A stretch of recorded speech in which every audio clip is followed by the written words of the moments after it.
Hello, friends. Coming up on Namaste Today Live, it's Eclipse season hangover. Did you get God's point yet? Venus conjoins a North Node. Don't make it harder than it has to be, says the universe. And Mars will sextile Uranus this week, which means a spiritual mission is now profitable. All that and more after this.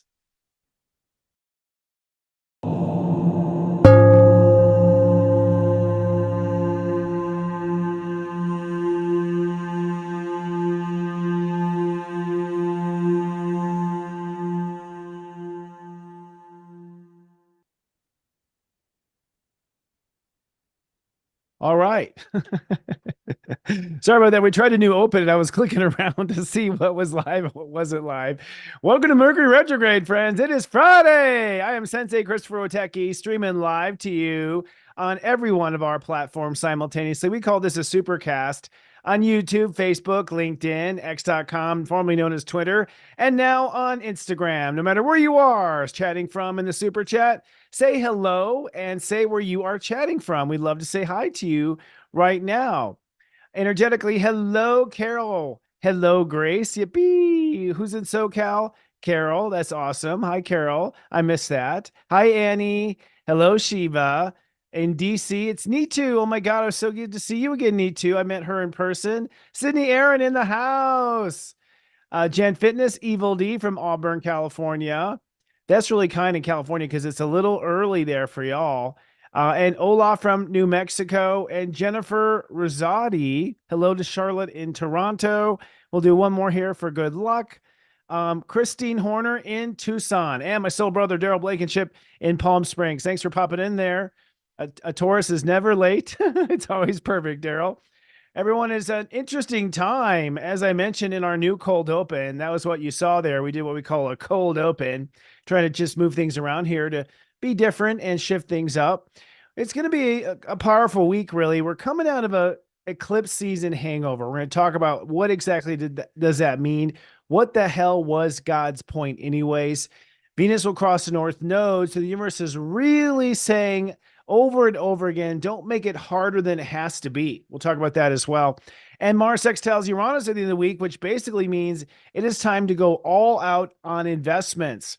And later on our ASTRO MINGLE, we are returning to the topic of human design tonight and the human design system of self-realization and how it can help you. We have tonight mystical spiritual teacher and advocate for human evolution, human design Maven is here to discuss his connection to Gaia and his ascension template that he calls or is known as human design. So I'm looking forward to having a very deep conversation later tonight with human design Maven. It's going to be a good night, and I'm feeling the energy. It's kind of funky. So glad to be here. But before we dive into all these great topics, let's take a look at the week's moods and your zodiac weather. Zodiac weather is from Saturday, April 13 to Friday, April 19, 2024. Looking ahead first at the weekend forecast, this weekend you are wrapping up and accepting inside yourself what your heart wants to become, which we call the Grand I Am. Let's drill down. On Saturday, it's sunny and cool. Step 24 means that Venus rules the day. This is a day to open up and relax and take a deep breath. And you're going to end up opening to a new way of seeing the way. So reframing how you see the way, you're feeling good, and the moon moves from Gemini with high big picture ideas to Cancer, a feeling inside, can I pull this off? On Sunday, it's cloudy and processing. Step 25 means that Neptune rules the day. This is the highest spiritual day in the Aries transit, and you are finding the spiritual angle today to this new Grand I Am. In other words, what does Spirit want me to be? Or how do I see my relationship to Spirit affecting who I am? With the moon in Cancer, you'll be processing a lot of feelings, but you will be unshaken. Looking ahead at the 5-day weekday forecast, as we move into the week, you will commit to a Grand I Am, launch that Grand I Am, and by Friday, the sun goes into Taurus, where you will then realize you deserve a raise. On Monday, it's sunny and hearty. Step 26 means Saturn rules the day. So this is a day where you're feeling responsible, in charge, ready to take action. You're going to commit to the way. You're going to feel quite devoted in your heart. And Mercury conjoins Chiron, which means Mercury retrograde now, your mind sees a new understanding to your healing. The moon moves from Cancer into Leo, so by the end of the day, you're feeling rather excited or joyful. On Tuesday, it's sunny and exalted. Step 27 means it's the Grand Master, final Grand I Am day. Mars rules the day. This is where you become the new Grand I Am. Your heart is feeling engaged, and your heart is engaged with the moon in Leo. It's a good day. On Wednesday, it's sunny and enthusiastic. Step 28 means the Earth rules the day. This is a day to love and trust that this new Grand I Am will come into form. You will manifest this. You are creating. And with Venus conjoining the North Node, the universe is winking and nodding and reminding you to take the path of least resistance. On Thursday, it's sunny and hyper-aware. Step 29 means Chiron rules the day, so you may be tested on anything you have learned in this Aries transit. It's the final test of your new character, or what we call the Grand I Am. You may feel tested in many ways, especially around patience. The moon begins in Leo, so your heart's feeling very royal, but then it moves into Virgo and you become hyper-aware of imperfections. Remember, this is only a test. And then on Friday, it's sunny and confronting. Step 0 means Pluto rules the day, so you are establishing boundaries, separating Aries from Taurus, but also holding space for a new growing self-worth. You are manifesting, you could say, a bull market. And Taurus starts off with a bang with 3 major aspects. Venus conjoins Mercury retrograde, so heart and mind come together. Mercury sextiles Jupiter and Uranus, so spiritual mission ties into unlimited manifestation potential, as Jupiter and Uranus will be conjoining the following day. It's SiriusJoy, joy, joy. If you're watching on YouTube, on our YouTube channel, please be kind and do subscribe at SiriusJoy TV. Hit the bell button so you're notified. And if you don't mind, right now, please like this video so it's actually brought to other people who enjoy astrology through the magical algorithm of YouTube. Namaste Today Live is sponsored by the Unite the Light 2024 Lightworker Summit, happening on May 18th and 19th of 2024. I got to tell you, folks, I just got back from a little get-together. I'll talk about it in the next moment, but I am convinced this is the time for us to come together. If you're a person that wants to see the earth become a better place, you belong at this particular event. This is about networking, coming together, forming a community. We'll have a lot of like-minded thinkers. We're going to have a spiritual show and tell, all sorts of little activities that allow you to get to know yourself and others. We also have a panel group, 4 different panels on different compelling topics. We have an enchanted dinner on Saturday night with also entertainment. What's exciting about this is we just don't have the chance to come together like this, and we want to invite you to be a forefather or foremother of this event. This is our premier event on May 18th and 19th in Austin, Texas, at the Austin Renaissance. I just got back from Austin and took a look at the whole facility. It's totally magical. I'm super excited, and we do have tickets available. We just put up a brand new website. I'd love for you all to see the website. And on the tickets page at the bottom, you can register your email. So if you know that you can't come, please register so we start to bring this community together and keep you in the loop. We may be doing other minor events, such as virtual events, through the year, because this is ultimately a coming together of a community in a broader way. It's bigger than me. It has all sorts of influencers there. Scott Reck of Minopon Tarot, Chris Reck of Minopon Tarot, Scott Cruz, our psychic medium, Devin Doer, angel intuitive reader, Robbie Hunt, Kristen Ryder is going to be there. Brittany Carmichael, who you saw last week, will be there. It's going to be a great event, and I think it's time that we do come together. So that's at unitethelight.love. If nothing else, please register on the tickets page. And we'll also talk at the end of the show about some of the things you can expect in the event, although the website now is pretty thorough. We took our time, even in Mercury retrograde, to go live with that. Can't wait. It's going to be a great time. And hello to everyone that I saw. In fact, Nitu is in the audience here, and so is Iggy. I met both of you at this event in Barstow, Texas, which was great. That made me just realize this is the time for this. All right, let's dive into our eclipse hangover. Let's move on to our weekly planets and transits.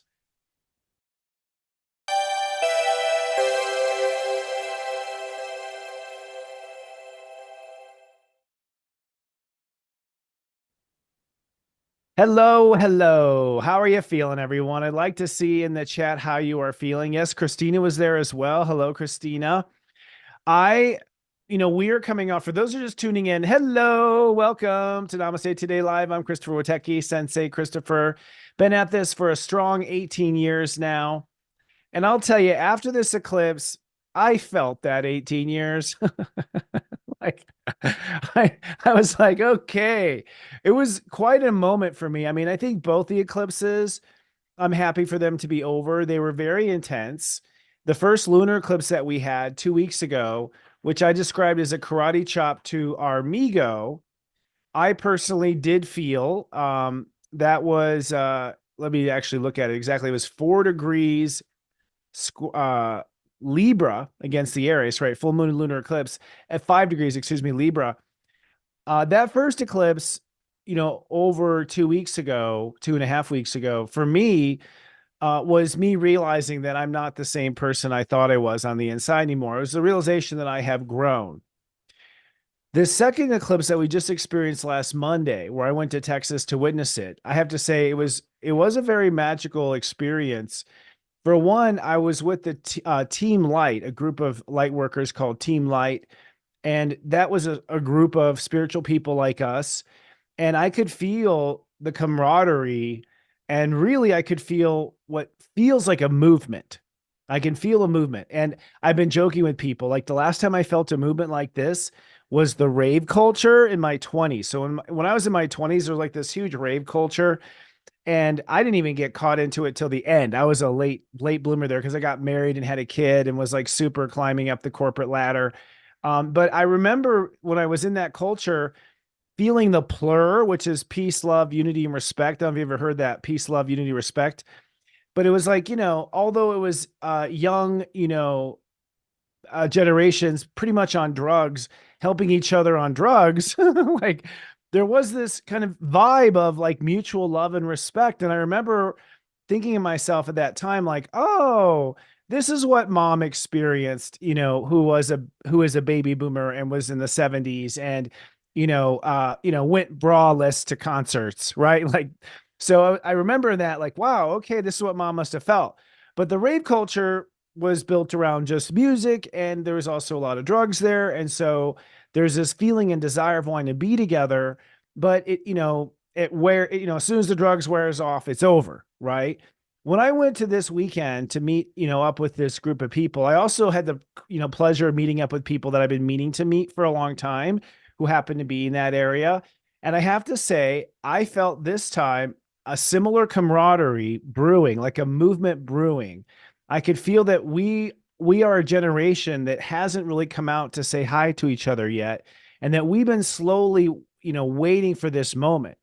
And so I feel like it's a movement. I feel like it's a spiritual movement. I feel like it's a natural high.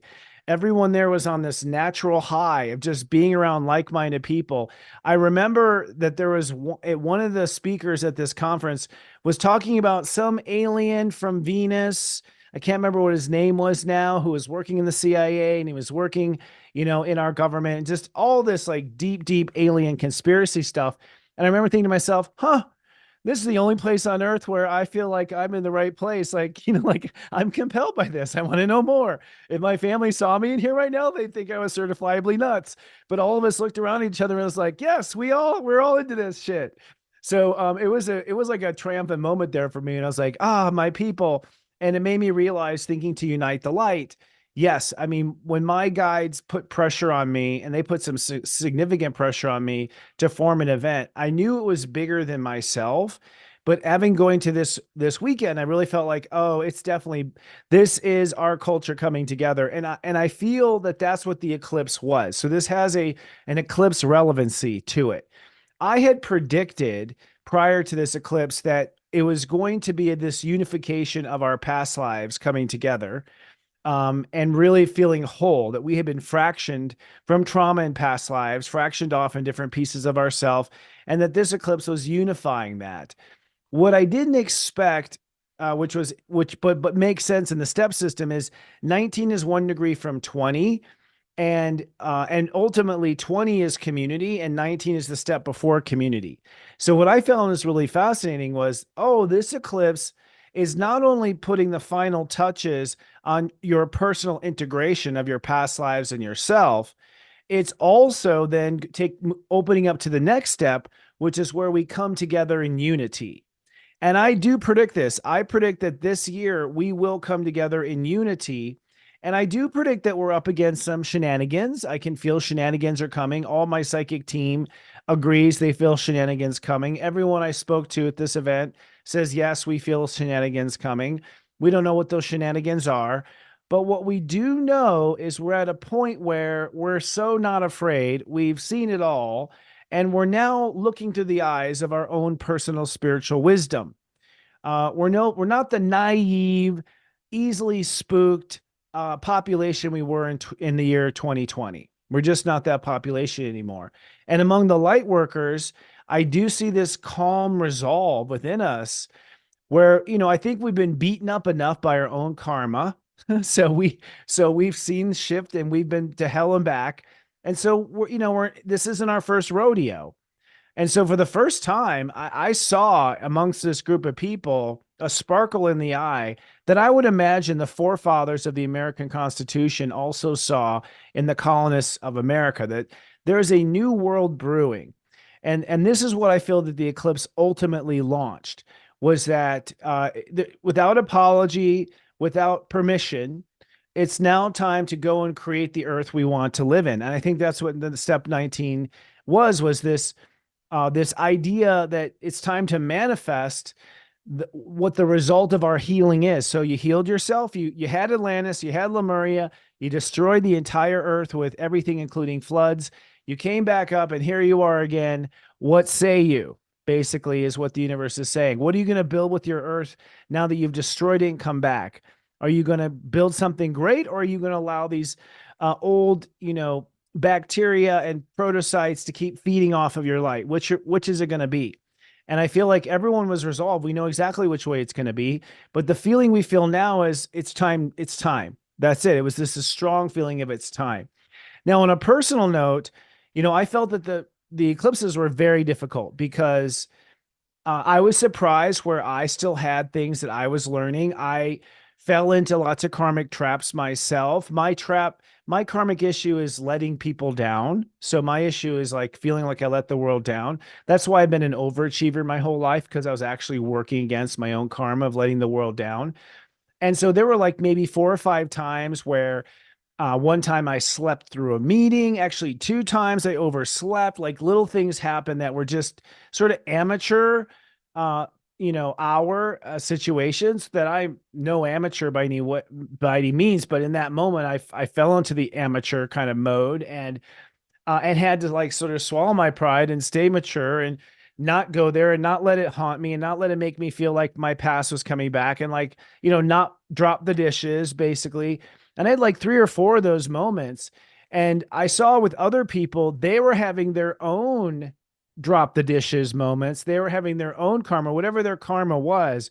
If their karma was they always follow the leader that leads them to doom, or their karma is the people that in their life are always late and don't show up for them, then sure as shit, I was the one who was late in that day that didn't show up for them. So I fell into certain like wounds of other people, which triggered my wounds. So there was a lot of moments of sort of like stepping on other people's toes by accident, people stepping on mine by accident, not firing off and going down the old rabbit holes that this normally would take me. It sort of felt like those old videos where you have books stacked on your head and you're walking in a straight line because you're learning how to be a model or whatever. It sort of felt like for the full 2 weeks of this eclipse, there were many stressful moments where it looked as though things could get really bad, but that's because it was all these reminders of the times that things have been bad, basically. So it was tough. And as I finally get back, I just got back from Texas last night. I'm in Colorado right now, and I'm tired. Boy, that was a lot of energetic processing. It was pretty heavy. And in Texas, it was pretty interesting. It was mostly cloudy. We only saw moments of the eclipse. So something Mother Earth actually shielded us from moments of the eclipse, which was interesting. And there was a couple of light workers at this place. In fact, Rion, who's one of the leaders, the leader of that event, was saying, "Yeah, man, I could clear the clouds if I really meditated hard, but that would be so tiring that would just wear me out and ruin my day," which I thought was really funny because he had sort of shaman American, what's the word we're looking for? Basically, was a natural citizen of America before white people came, right? So he was part of the indigenous culture. So he really did have like techniques to clear the weather, but he was also as a light worker saying, "Man, I don't know if I'm supposed to, kill myself for that," which is really funny. So it was like sort of a light worker moment, like how far are we supposed to use our powers? Are we supposed to exhaust ourselves? So there's a lot of those interesting ideas coming up. And I bring it all up just so you can feel like you can relate here in your spiritual family with SiriusJoy. We have a great family that's growing here. It was great to see many of you actually there at the event. So that was cool and that was magical and it felt very comfortable. And it really felt like this is only the beginning. So I can't stress enough. There's something magical about being in the company of other people with the same vibration. It's very magical. And I've been to other events that are just basically, like light workers doing readings and, lots of tables with tons of crystals. Like I've been to those big spiritual fairs. Those fairs wipe me out. There's so much consciousness there of like just competing consciousness from essential oils upon essential oils, smells, and, towers and towers of crystals and tons of empaths running around and aliens. It's like, whoa, those kind of get your head spinning. This event was so calm because I was just with our tribe and it just felt kind of like a reuniting. It was pretty powerful. And I suspect the Unite the Light will be the same way. But this ties into this moment actually, because what I just experienced, I think, is indicative of where we are right now this week. We're in the wrapping week of the sun in Aries this week. And having had that eclipse, the universe basically said, okay, everything from the way you treat yourself to the way you're treated in life, your ego is now ready for both of these. So the new ego, the winged ego, is in flight. That winged ego ultimately is that we no longer stop for the conflict, that we're focused on the goal. And that seems to be what the planets are saying this week is, this is not a time to prove a point. This is not a time to prove that you are right. This is not a time to have one more go at something that's failed. This is the time to move on completely. And we're constructing what I call the grand I am statement. If this is the next human revolution, which I believe it is, and I believe it's about to happen, and I don't believe it has happened yet. And, we might have had the Mayan calendar in 2011 or 2012, but that wasn't what's about to happen now. That was that we were between periods. Now we have a new act going on stage. We have a new society going on stage. We're in a spiritual democracy. So the more people that flock to a timeline, the greater that timeline becomes, the more fun it becomes, the more powerful and influential it becomes amongst other spiritual entities. So I don't really think this is a frequency war we're about to enter into. I believe it's a frequency race. It's a race to show the earth there's a better way of living. And I believe that race basically starts today. Starting today, literally after this eclipse, today was step 23. That's when we envision a new future. I do think that, we have learned and we have understood the gravity of our mistakes and how it's hurt ourselves and hurt others. And so now God says, what do you go and what do you create as a result? What do you do with this knowledge that you have gained? That's the question of our generation. That's why we must come together now and begin to actively create the world we want to see. As we move into this week, what you're doing is you are going to be really setting your sights for where exactly you are aiming your amigo for. Okay. So really saying, okay, this grand I am is that I am here to show the world how to love again. Maybe that's my grand I am. I am here. I've heard some grand I ams. Oh, really? Is it still happening? Interesting. Let's see what we have here. Oh. Does that sound better? I think we had a microphone shift. All right. Okay. Mercury retrograde. You see how calm I am? It's like, yep, we apparently haven't, I don't know what happened there. It looks like Zoom decided to switch microphones on me. Don't know why it decided to do that, but it did. Thank you everyone for fixing that and coming to our rescue. Yay. Well, that's what it's like to have an interactive audience right there. The old me would have just kept going, then felt embarrassed. And now it's just like, okay, moving on. So the grand I am statement may be I am hope, I am peace, I am healed, I am grateful, I am the best I've ever been. Like, so there's some generic grand I am statements like that. And there's some grand I am statements that are saying stuff like, I am the next, Spielberg. I am the next this. I am the person to show the world where this happens. So we have this grand I am. And I feel this grand I am is not something you're solely convinced on just yet. But I think what this week does is sort of convince you, because over the course of this week, we're in all the step 20s. So it's everything you feel and everything you feel and this and everything you feel and that. And so you will feel if something is a little off and needs a little tweaking.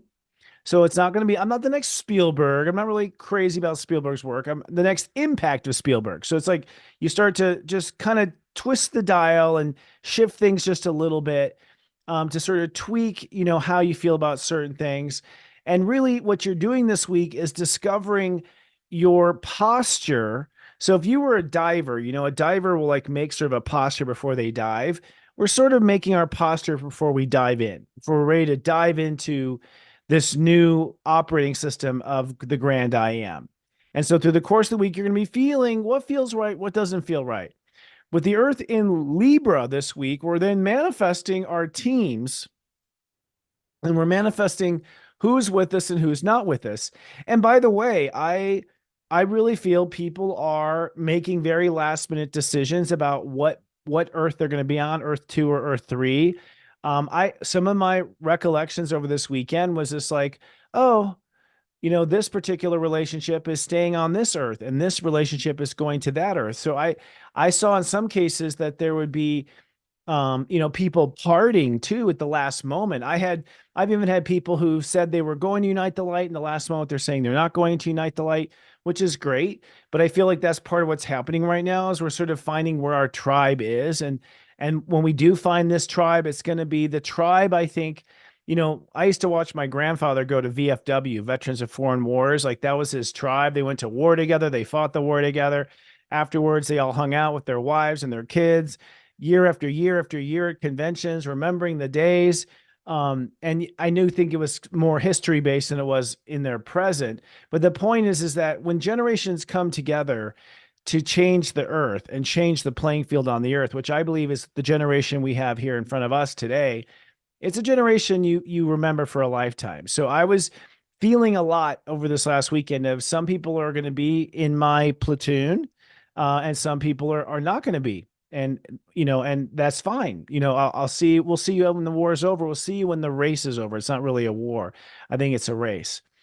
So let's take a look at the week of of the planets this week. The theme of the week is basically, setting our ambition ultimately, that we have unlimited possibilities, setting our ambition for unlimited possibilities. Honestly, from what I understand, every single version of reality has been created by God consciousness, that ultimately there is, one where the earth is destroyed. There's one where the earth succeeds. There's one where Bernie Sanders is now president. There's one where, Kamala Harris is now president.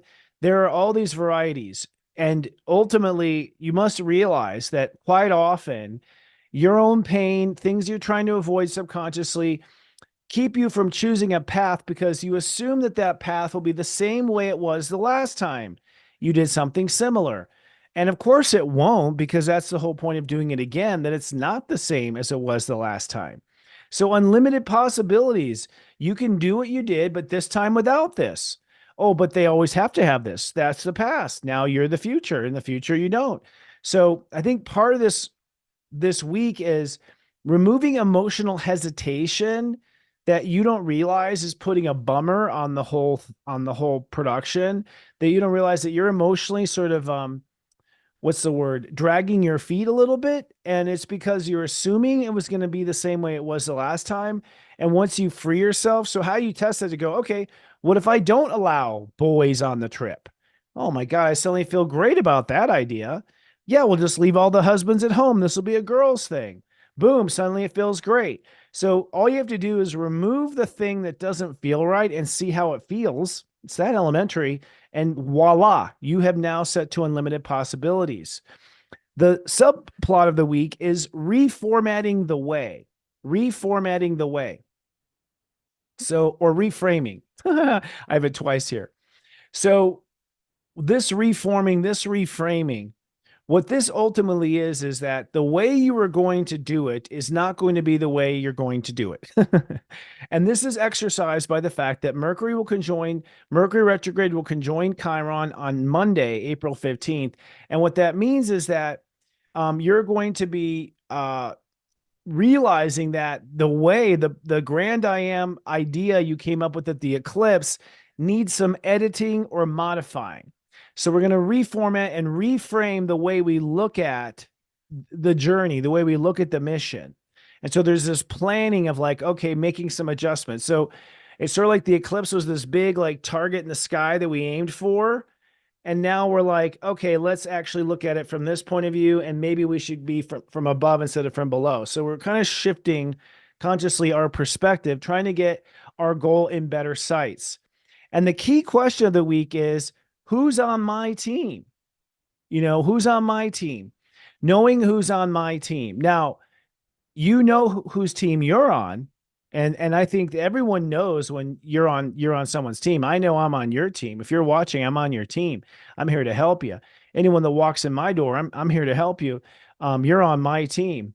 But I'm on your team, I mean, but are you on my team? That's the question. And I think we're going to find that some people that we assumed were on the same page, we're going to find out, oh no, we're not quite on the same page like we felt we were. We needed to be on this ride together to reach this realization. So there is no wasted time on earth ever. Everything is a very important realization. But this week you may realize, person's not really on my team. They're on someone else's team, whatever. And that's all right. We can't be all on the same team. There are specialties, there are groups, there are awakened levels of consciousness, and we're going to figure out, who's on our team and who's not while we reformat the way. Now, looking at the planets, let's take a look at the planets this week. We have the sun going from step 24 to 0 degrees Taurus this week. The sun in Aries goes from step 24 to 0 degrees Taurus. Step 24 is starting tomorrow. We're at step 23 today. So tomorrow and Saturday, we sort of open up and go, okay, I feel like this is the grand I am. I feel like this is probably the way. I feel like this is what I am going to aim for. This is what I want it to be. So we sort of feel through the weekend, this is what I want it to be. Then on Monday, we commit, step 26. On Tuesday, we act, 27. 27 is a Grandmaster Day. The moon will be in Leo then. We'll talk about that in a moment. But your heart's just going to feel horns blowing. You're going to feel the seas parting. You're going to see all the signs you need to see, I think, in order to move forward with what your grand I am statement is. And so Tuesday, you like pull the lever, sign the contract, push the button. Tuesday is the day you make it happen. Wednesday, you're sort of like, in Ludras, just sort of holding space for it to turn out. Thursday, you are tested. So something comes unexpected on Thursday with step 29, something you needed to know, like maybe you didn't know that so-and-so actually, is compromised on that level. They can't really handle that because they have something else that compromises it. Or maybe you realize that you don't have enough in that bank account. You're going to have to draw it from the other bank account, something to that effect. I might, for instance, I have, a house in Texas. It had the hailstorm hit really hard after the eclipse, like a major hailstorm, like 3-inch hail.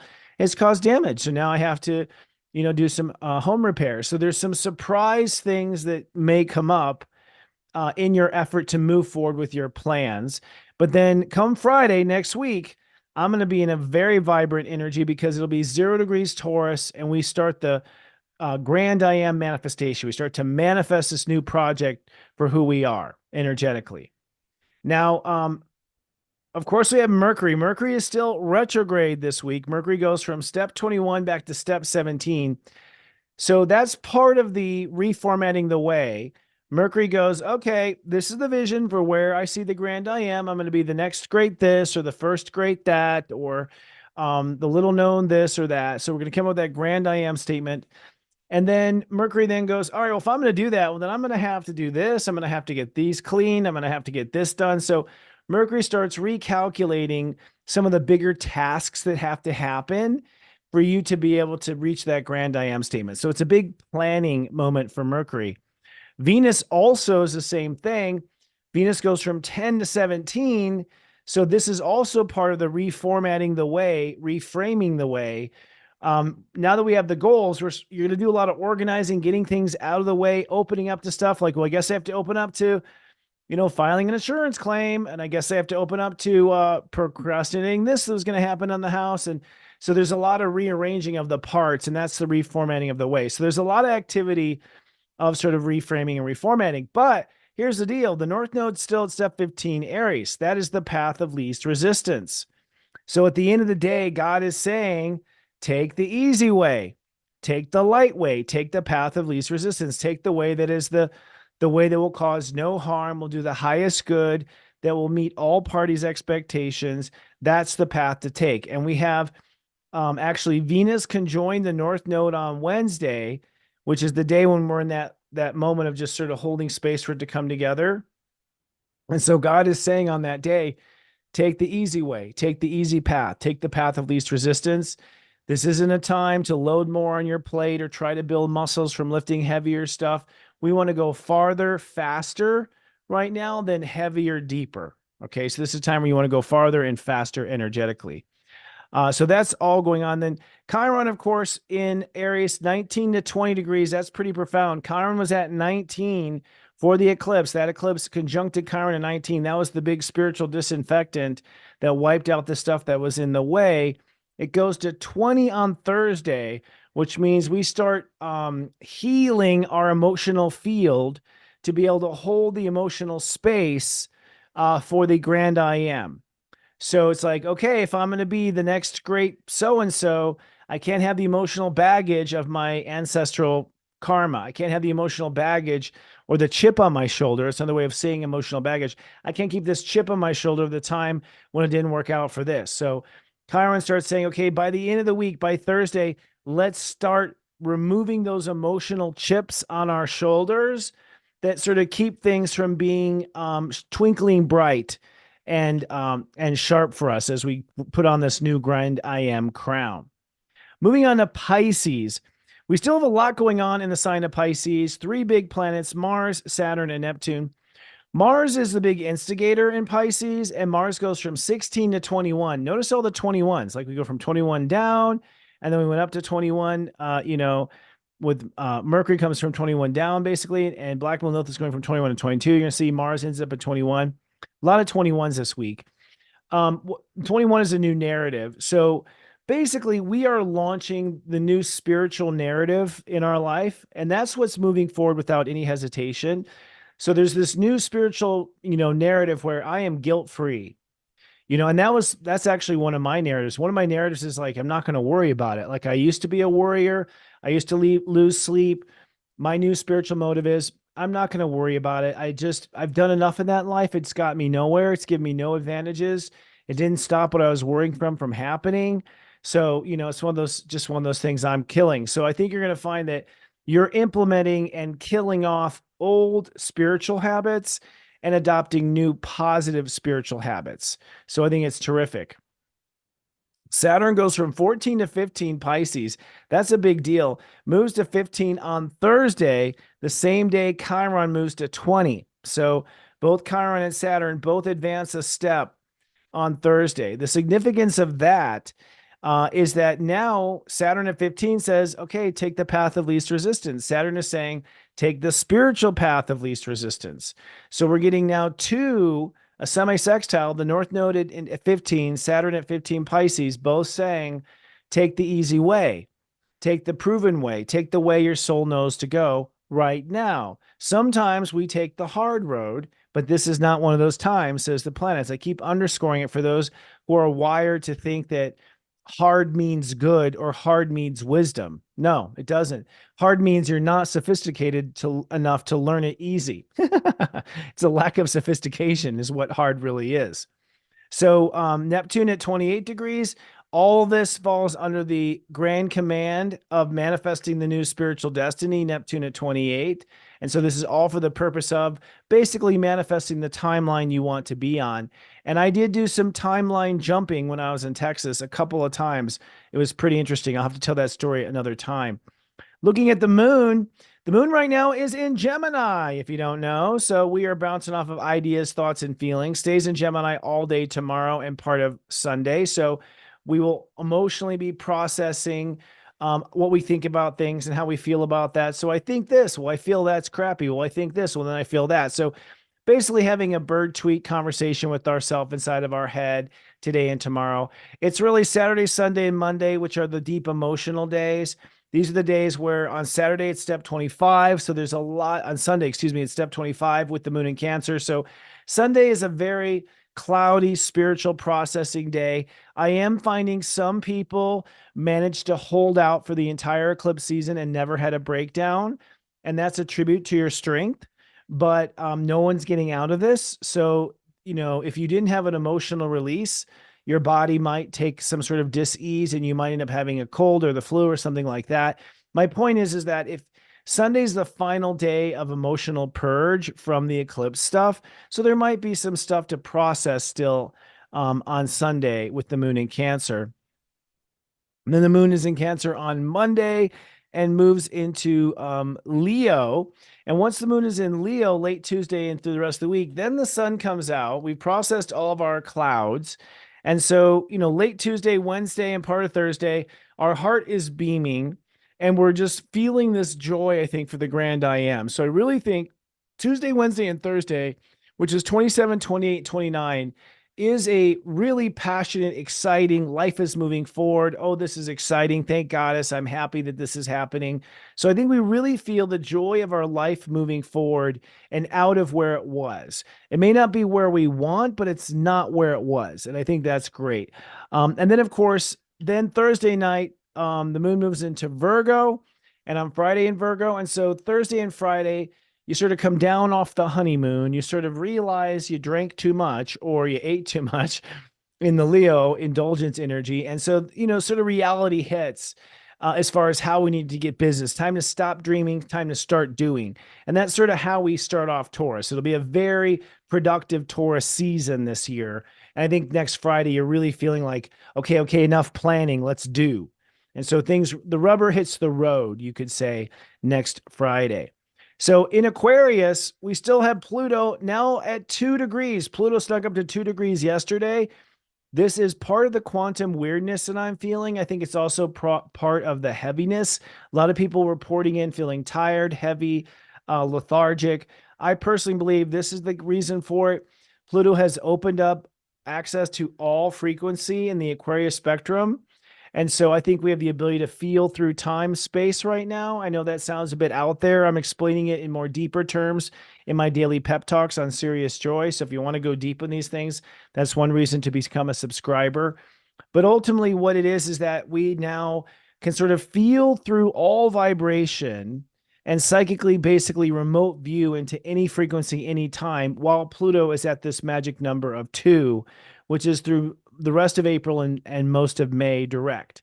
So, so you might be picking up on a lot of past life stuff. You might be picking up on, I think that there's going to be realms opening from the ancient timelines, such as Lemuria and Atlantis. I think even darker, deeper timelines as far as when we first populated the earth as star seeds. I think a lot of these are starting to incorporate now, and they're bringing on a weird feeling, I have to say.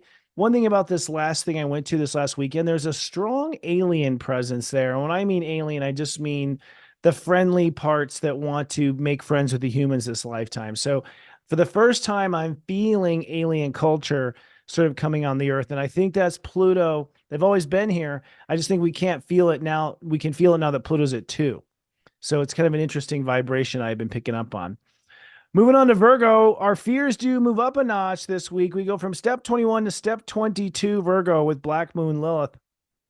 And the consequence of that is we will face chaos, our fear of chaos. That's what 22 is, our fear of chaos. So that ultimately means I feel like you're going to feel called that your grand I am. I think you're going to realize that your grand I am statement and this, this unlimited possibilities, giving you the green light to do anything and make the world a better place. I really feel that whatever it is, some people aren't going to like it. Your family's not going to like it, or someone in your town or someone in your church. And so it makes a lot of sense. It's almost like if you're worried about upsetting someone, that's how you're doing the right thing. Okay. So I think that that's maybe something to process. It's quite possible this is the right path if you're concerned about just rocking the boat. But ultimately what you're concerned about is how you're going to feel when you rock that boat. And so really realize that the fear is although you're worried about disrupting, you're worried about the fact that you will be disrupted when you become the disruptor. So it's facing those fears as the causing agent. And then in Taurus, we've got some moving ahead. Jupiter moves to step 21 on Wednesday. That's really magical because step 21 is a grandmaster step for Jupiter. And that'll be, of course, on hump day. That'll be the day when we have the moon in Leo and Venus conjoins the North Node, which is the path of least resistance. And so this means that I think this is going to create an elation, sort of a honeymoon. Nothing can go wrong, sort of that magical moment where the convertible is driving off into the sunset with the top down, the music up. That's what I get with Jupiter at 21. And with Taurus, there's probably some good food in there and some good music and wearing nice clothes because it's 21 Taurus. So I do think that we have this sort of rockin' good time that hits. Uranus is already at 21 Taurus. So Uranus is already starting up the party at 21. And Jupiter conjoins Uranus actually on Saturday, April 20th, which I'll cover in more depth next week in next week's show. But this gravity, see those sparkles between these two planets? I mean, there's some magic starting to happen between unlimited possibilities horizontally, Jupiter, and unlimited possibilities north and south or dimensionally, which is Uranus. So these two are the big vortex makers. They open up portals to other timelines, and they're getting married on April 20th. In fact, that's how this week ahead ends. We spend this whole week setting up our ambition to be unlimited possibilities. We reformat the way to get ourselves out of the way, right? So it's like pulling back a big bow and arrow or a big like catapult. It's like we're pulling back this big rope. And then when Jupiter and Uranus conjoin next Saturday, April 20th, it's almost like we let go of the rope and the universe then just flings forward that spiritual intention of the grand I am into motion. This is why I've been saying this is not your ordinary manifest season. This is an incredibly powerful manifestation season. If you dream it, everything is wired to launch it, basically. And one thing I want to say to people, it's like, if you don't have something literal to launch, just launching the consciousness, launching the idea, getting it rolling, finding the team, starting to meet and talk about it, that counts. Wherever you are in your timeline, it doesn't matter. As long as you're moving forward, you're taking advantage of these powerful energies that are launching forward. I'm very happy. This is probably the first time in my entire life that I have projects, literally ready to rocket with these particular planets.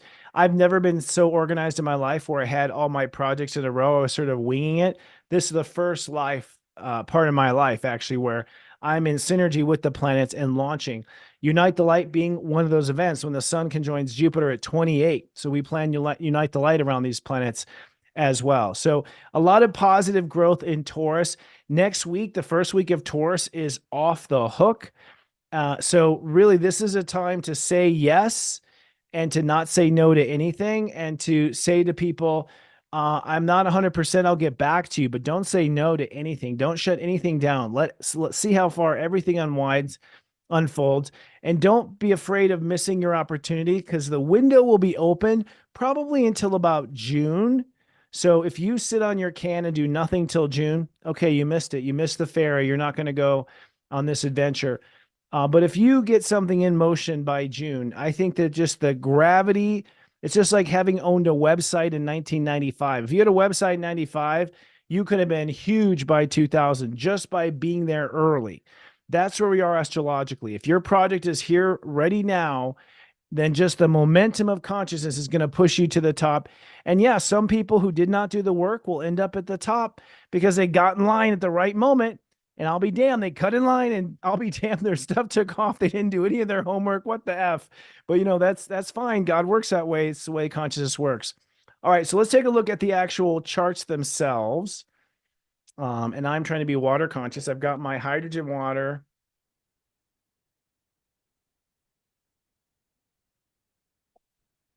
Which I have to say, the hydrogen water, I'd love to hear what people have to say. I'm not getting a kickback on this, but I am open. If someone wants me to be their hydrogen water guy, just tell me. Maybe I will. But I gotta say, it tastes better, and I'm using spring water. And I do feel like it's lightened up my inside somehow, like especially my digestive tract. Like I really feel much lighter in digestion, I'll just say, than I was before. Let's take a look and share screens here with the planets. Coming up tonight, I'm super excited to have Human Design Maven here on the show. He's a teacher, he's a coach, he's definitely a wizard looking at his energy. I've been seeing his interviews around with some of my friends, and I'm looking forward to hanging out with him. That's going to be great Astro Mingle tonight after our horoscopes, our tea time horoscopes. So this is tomorrow. I'll just say first and foremost, looking at tomorrow, Mercury's at 21, the sun's at 24. The sun is actually conjoining Eris, and Eris at 24. Eris is basically the goddess of mayhem, basically, and turmoil. The fact that it's at a peaceful degree says that mayhem is being pacified, that the universe is saying it's time to calm down the mayhem. So believe it or not, anything that you're seeing, such as the horrible conflict still going on in the Middle East, is actually, I think, under the guise of creating peace. I'm not saying this is the right way to create peace. I believe that we're smarter than that. But I do believe that God's intention is to force this once and for all into a peaceful situation. That's what I do feel. And we're sort of feeling that as we start. Here we can see the solar eclipse is now at 19 degrees. The North Node at 15 degrees, the path of least resistance. That's as we start the week. Sunday, step 25. So tomorrow you open up and you accept. Sunday, you find your spiritual place. What's my spiritual place? The moon's in Cancer. So Sunday's a real moody, emotional, spiritual, transformative day. Come Monday, Mercury conjoins Chiron at 19 degrees. So the eclipse is at 1924. Chiron and Mercury conjoin in 1949. Now, what that means is that, we made this declaration of the grand I am on the eclipse on Monday. And now here next Monday, a week later, we realize, we need to make some alterations. We need to reformat or reframe how we're going to do that and how we're going to go about that. And so a lot of the work with Venus at 12 degrees, Mars at 18 Pisces, Saturn at 15 Pisces, it's all it's a great idea, but how are we going to do it? So we really start planning on that. The moon's in Cancer, so we're feeling our way through it. Black moon ult at 21, again, afraid, trining Uranus at 21. We're basically facing fears of a potential narrative. Like, look, I don't want to be known as the Black Widow. That's basically a black moon ult at 21 degree issue, that you have this fear of being labeled or falling under some sort of bad narrative or story. The point is we are facing the fears of the bad narrative, which tells me we're prepping to actually do it again, but this time not get caught or not get seen the incorrect way. Monday, we commit, step 26. You commit to what this grand I am statement is going to be.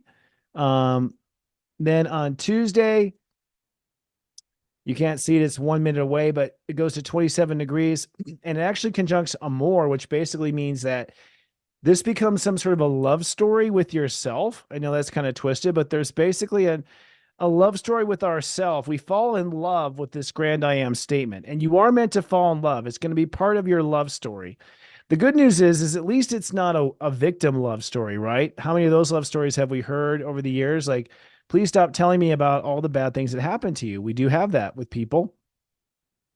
This one will be the good things we intend to do. So come Wednesday, hump day, we go to step 28. Notice Amor moves with the sun. And so Amor is walking with this. But then what happens is Venus conjoins the north node at 15 degrees, Aries. So that is on Wednesday, hump day. So again, God is saying, okay, as you're holding together this new reality, the path of least resistance. By the way, 15 net 6 is a Venus degree.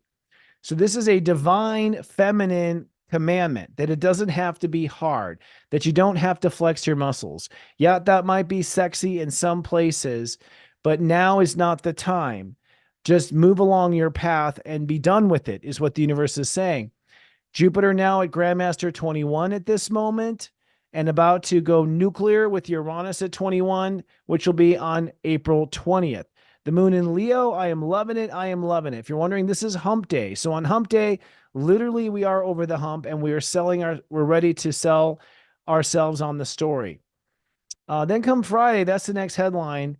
The sun then moves into Taurus later, just after 8 a.m. on Friday. And once, right before it does, Mercury and Venus both conjoin at 17. So remember I said the theme of this week is reformatting the way. Well, on Friday, April 19th, that's basically when you determine what the way is. Mercury retrograde conjoins Venus. This is the mind and creativity coming to an agreement. 17 net 8, that's 1733, which is fascinating. Powerful number there, believing and believing some more. But 1733, ultimately this says by Friday, you know the way, you've reformatted the way, you have reframed the way you look at it, the way you think about it, and you're ready to do it. Same day, Mars sextiles Jupiter. So these two say, I know the way. Mars says, and I know where we're going spiritually. And Jupiter says, and I know where we're going materially. And they are committed. Spiritual and material are on the same page. This is why the light will prevail, at least right now.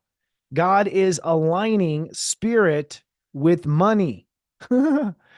There's no clear alignment. This is why I said it's time for light workers to make bank.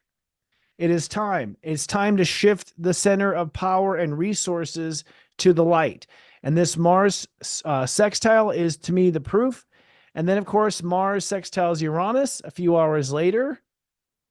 And so it goes from Jupiter to Uranus because they're just degrees of minutes apart. And so again, that's another commandment of spirit and manifestation.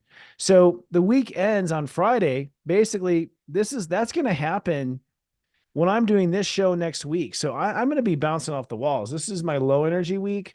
I'm feeling sort of reserved and relaxed from everything I've been through. And next week, I'm going to be bouncing off the walls again. You all just wait and see. You guys can do a drinking game for that. All right. So that brings us now to the personal part of the show. I've got one of Mama Bear's cups here. The wolf, make time to play, lead the pack, and howl at the moon, says Mother Bear. Let's go steep ourselves some tea and have our weekly tea time.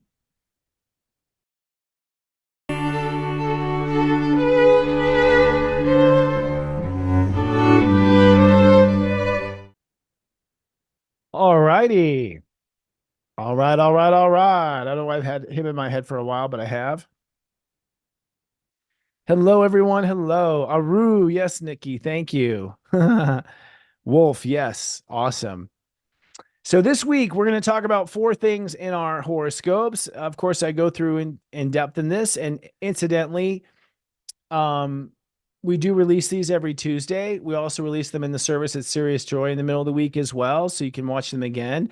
In SiriusJoy, just one of the many features we do for our subscribers, we'll actually put your sun and rising right next to each other in the timeline on Wednesday, so you can review what your horoscope was for the week.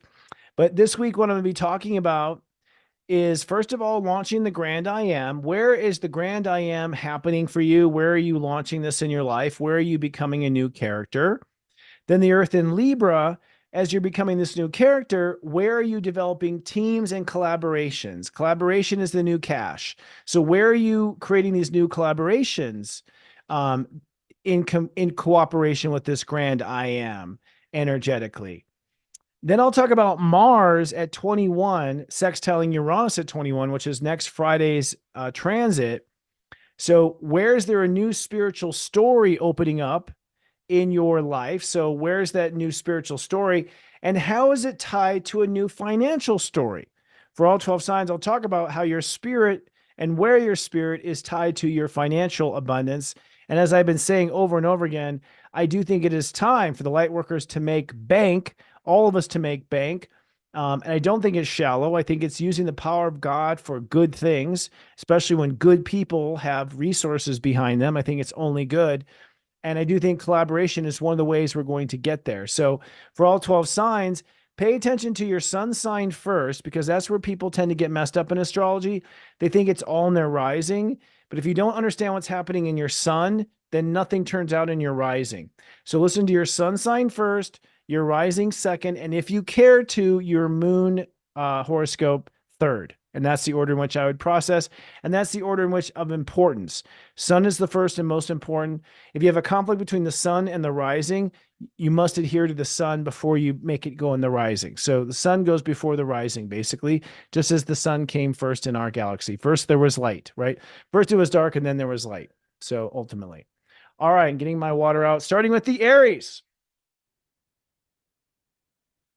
Aries, your greatest version of yourself is going to be yourself, your character. So you are basically launching a new character.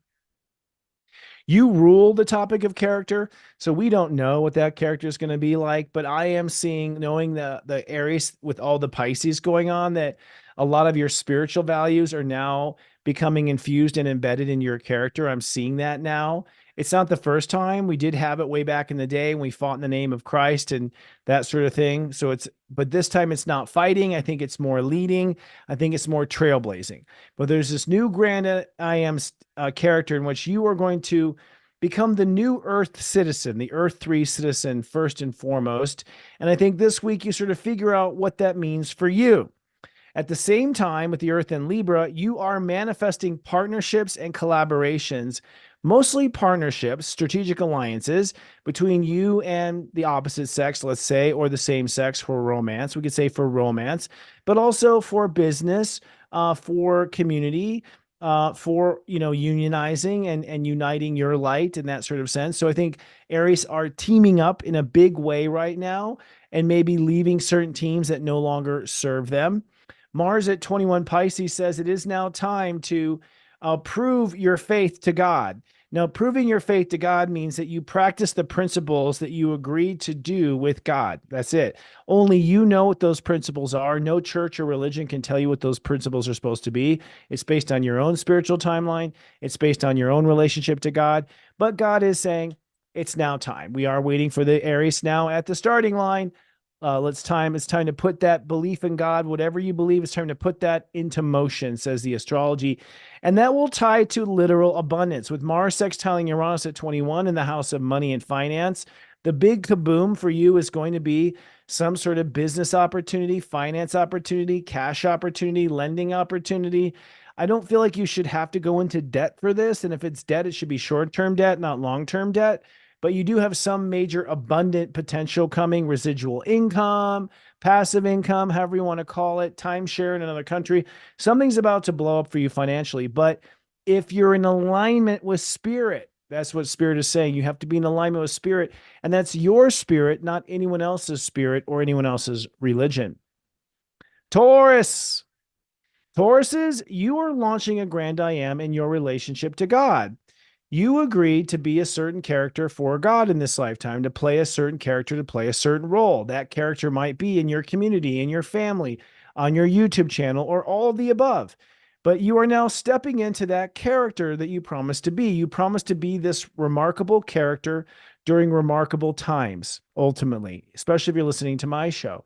Now, for that to happen, you have to learn to collaborate in your work and your lifestyle. So you're going to really need a lot of work, co-work, brand, company, strategic alliance. It is time to really team up right now. This is not the age where you own everything. This is the age where you have access to everything through partnerships. So you want to create those dynamic vertical and horizontal partnerships that will allow both parties to win and start developing your collaborations and daily lifestyle. Even if it's in getting your lawn mowed quicker or cheaper, do it. Mars at 21 says it is now time for you to do your spiritual calling on Earth, Taurus. You have a role to play. You have a character to play in the spiritual change of Earth. You always have, but it hasn't always been the time. It is now the time. And with Mars sextiling Uranus, it plays into who your character is. So this ambition is synonymous with your character. What that means is if your mission is to discover the promised higher vibration world, then that's what your character is. You are the Christopher Witecki who discovered the new high vibration world. Whatever your ambition is, it's going to turn into your character, and it's your character that will bring the money, Taurus, not your ideas. Let me say that again. Your character brings the money, not your ideas. Think deeply about that, Christopher Witecki. Gemini. Gemini, you are a grand I am in your social ambition. It's time to think of yourself in a new way in the world. You're not the same kid or the same adult or the same divorced mom or the same computer programmer. You're not the same you were. It is over now. It's time to become this new person in the public and look at the deeper qualities in your character. Don't worry so much about a title from the boss or from the company you work for. Think about more of the title you would give yourself. You know, the world's greatest friend, the kindest, most intelligent person about this, the most helpful of that. So this is grand sort of I am statement of the role you play in the world, whether you have a name tag or not. Now, the Earth in Libra says, you must deliberately find cooperation for people to help you have your dreams and wishes come true. Maybe you need to plan a trip. If you want to do a vacation, maybe plan it with some friends. Maybe plan a hiking trip with some other people.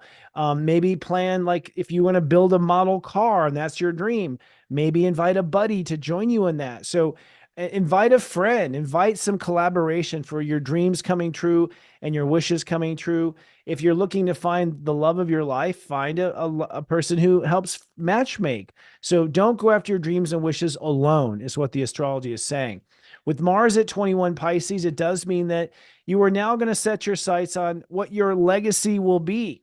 And so this week, your ego is determining you're going to be the kindest woman on the earth. You're going to be the friendliest person in American Airlines. You're going to realize that you have this legacy retirement ambition that your ego is seeking to reach. And what you're going to realize what that is this week. Now, that trines or sextiles rather to your relationship to God. So this role that you're playing in your career and your legacy is something you promised God you would manifest before you came down, which probably means it's something you've always known, maybe been a little worried about adopting or moving forward with, hesitant about, being the right person, maybe feeling like you had imposter syndrome. All these things are possible. But ultimately, you have this legacy to leave behind on the planet, and you promised God you would do it.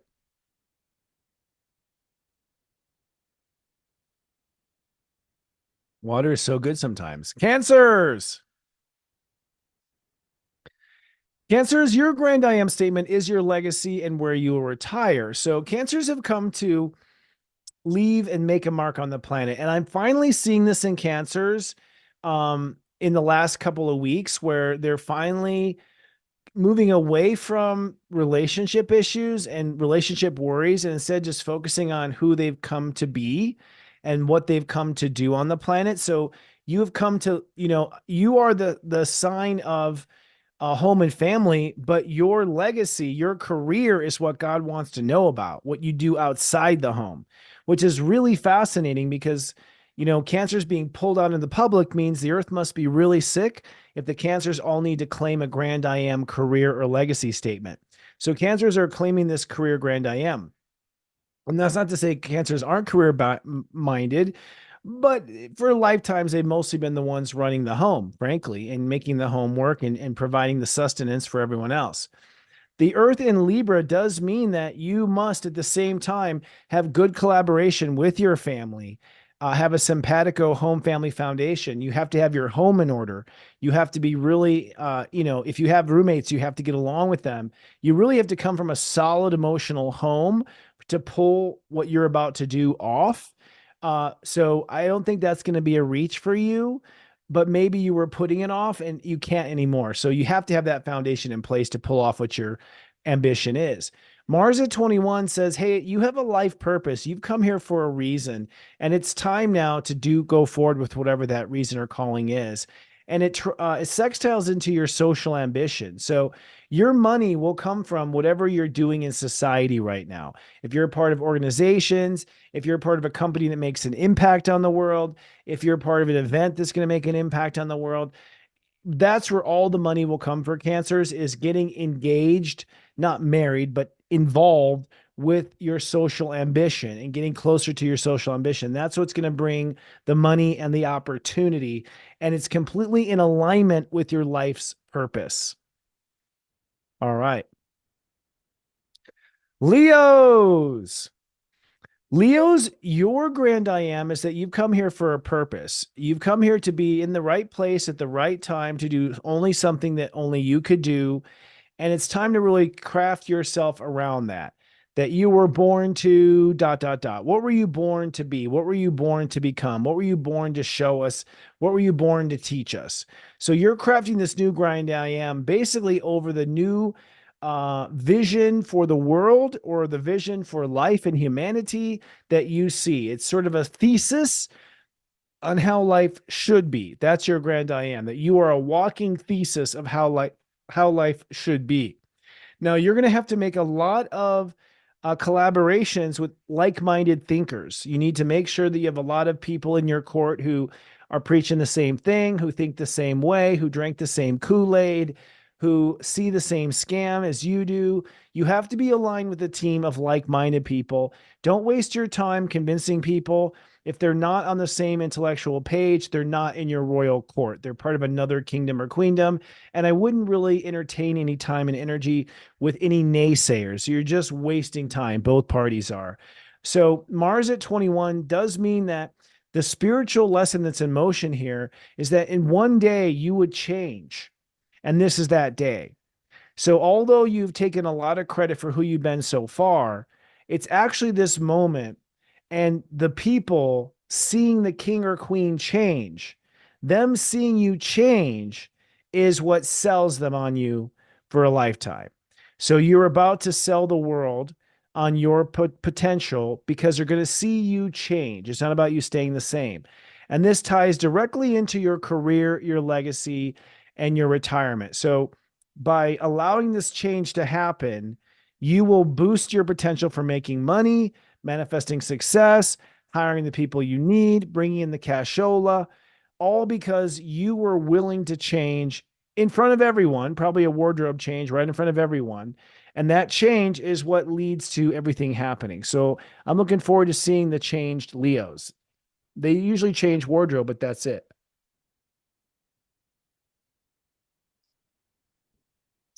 Virgos. Virgos, yours is a similar message to Leo's in the sense that your grand I am is your evolution, that you have evolved. And that's the word, evolved. It wasn't hot mess, finally got her shit together. It's not, always sickly, always a bridesmaid, never a bride. It's not this old story of was not enough. It's that you evolved, period. That's your grand I am. You evolved out of whatever you were stuck in. And every Virgo I've heard is a completely different story to what they're stuck in. I've never heard two Virgo stories say the same. Y'all come up with the most creative ways of getting stuck I've ever heard of. So this is a complete evolution out of where you were stuck. And I think, again, it's going to be a huge credit builder in the world. Now, where you must collaborate is around money. Virgos need to find partnerships for money, teams for money, companies to invest with. You are not a financial island. You want to be coming together and finding teams that make money together, where you're a profit participator, where you have some skin in the game, is what the planets are saying. Now, where you have a promise with God is in your partnerships. The people that Virgo partner with are destined to be partnered with. That's partly due to everything that Virgo brings to the table. Virgo brings so much to the table as far as skill and ability, but also it's that Virgos only really evolve when they're deeply engaged in relationships, because it's the relationships that force the best out of you and to face the worst in you. So I can see where the partnerships is super important. It is sextiling to life purpose and belief. So your money and abundance, Virgo, is all hyper-centered around living true to your purpose. The closer you are to your purpose, the more you realize it and make it real and build your lifestyle around it, for instance, the more money you will make. So you're about to do bank when it comes to life purpose.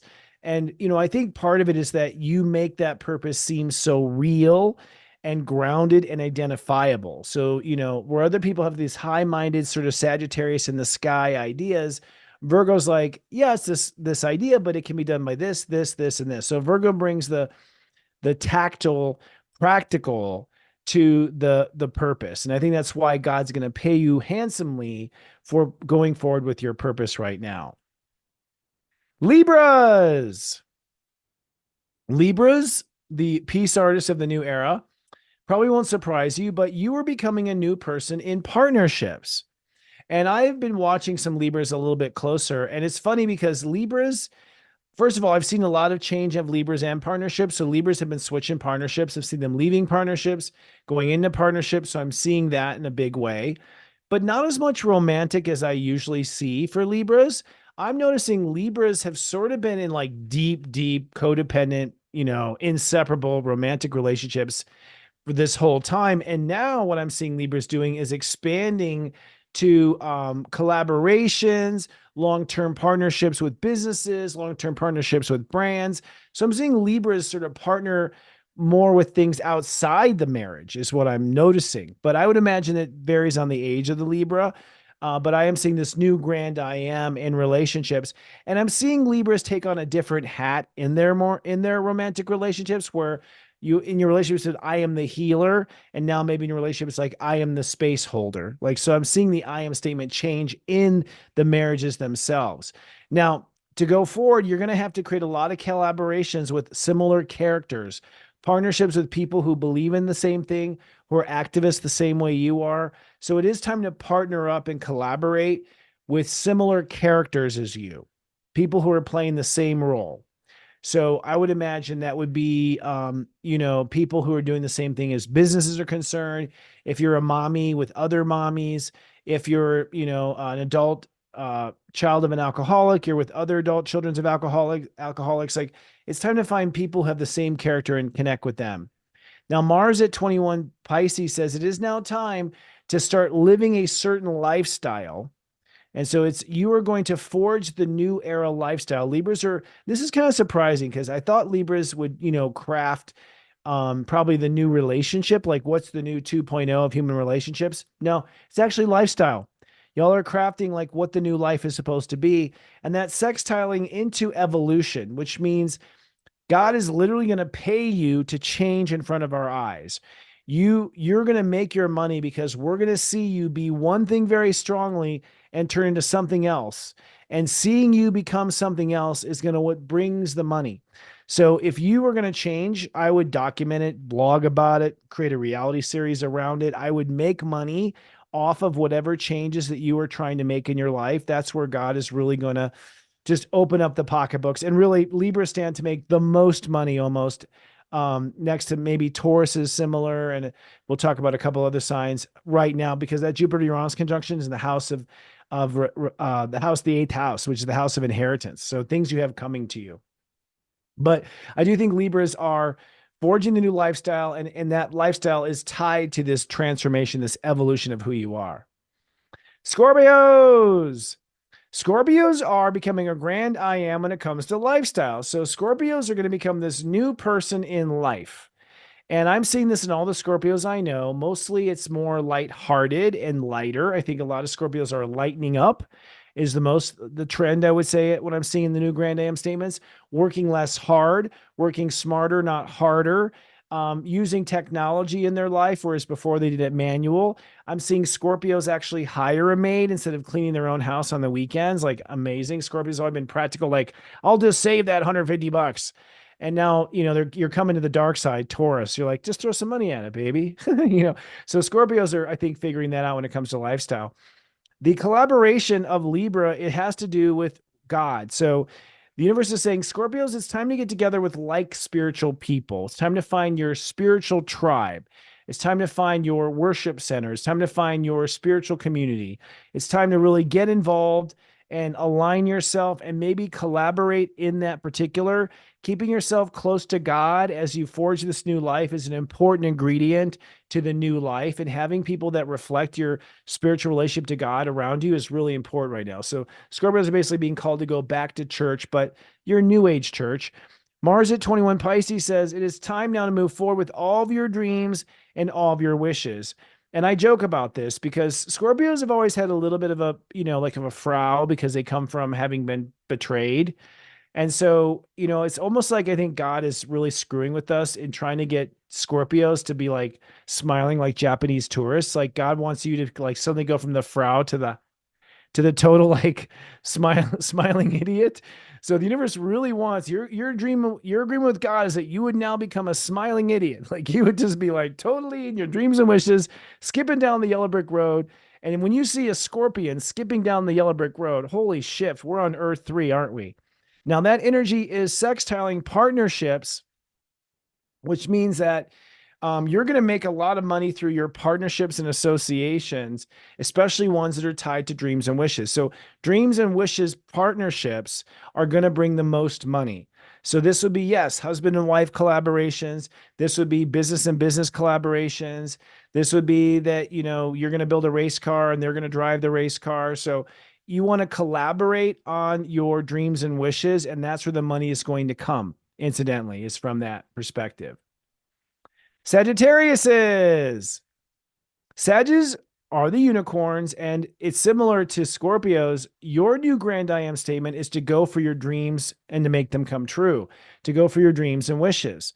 This is where you're going to kind of spread that unicorn glitter, where you're going to sort of, shit glitter and barf pink stuff. You know what I mean? Like your dreams and wishes. You're going to, I think your new I am statement is that you are devoted and allegiant to what your personal dreams are, and that you are going to skip down that yellow brick road and you're going to be a walking version of your personal dreams. You're going to be just adorable to watch, I'm sure, and so much fun to be around. So we're all going to get a little drunk watching Scorpios and Sagittariuses skip on down the road.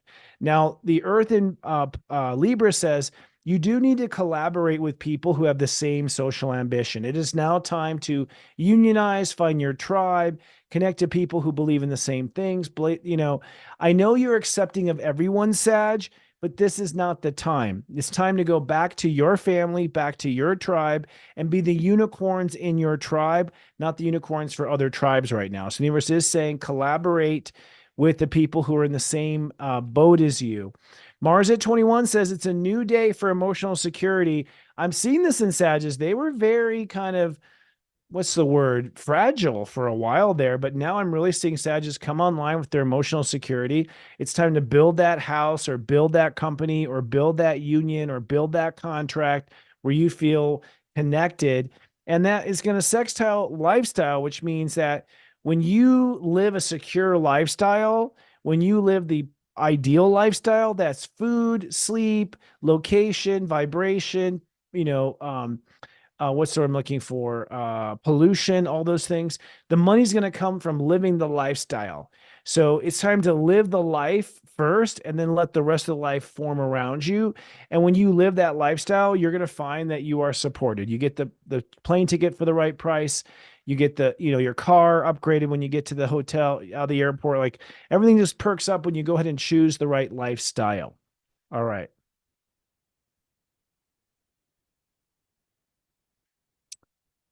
Capricorns. Capricorns are doing a grand I am with emotional security. You are finding that you are going to become secure in a new way, and that you're going to define yourself as secure first, questioning second. as of last week, my Capricorn friends had not reached that yet, but I'm okay. I'm not worried about it. I do think that Capricorns are that goat that stands on the edge. Have you ever seen a mountain goat? They sit right on the edge. Like they could fall off at any moment, but they sit there so secure of their footing.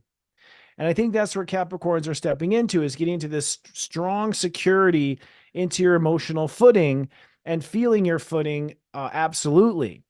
Now, this does mean that you're going to have to create some new partnerships for career, legacy, retirement. It's time to collaborate with people of the same financial goals as you, the people of the same worldly goals. It is time for those goats to form a pack or a community. So you're not just groundly secure, you're also networking to other people who are also grounded and also strong about the direction that they're going into. Mars at 21 says, this is a new attitude that you're moving forward with, a new genius plan, a new strategy, a new grand plan, a grand, brilliant idea, a spiritual idea. So your ideas are very solid, saying the astrology, that you know exactly what you need to know and you know what needs to be done and in what order. And that attitude is tying right into your dreams and wishes. So your abundance, your crazy abundant potential is around personal dreams. God is saying, I'm not going to fund your company, but I will fund your hobby.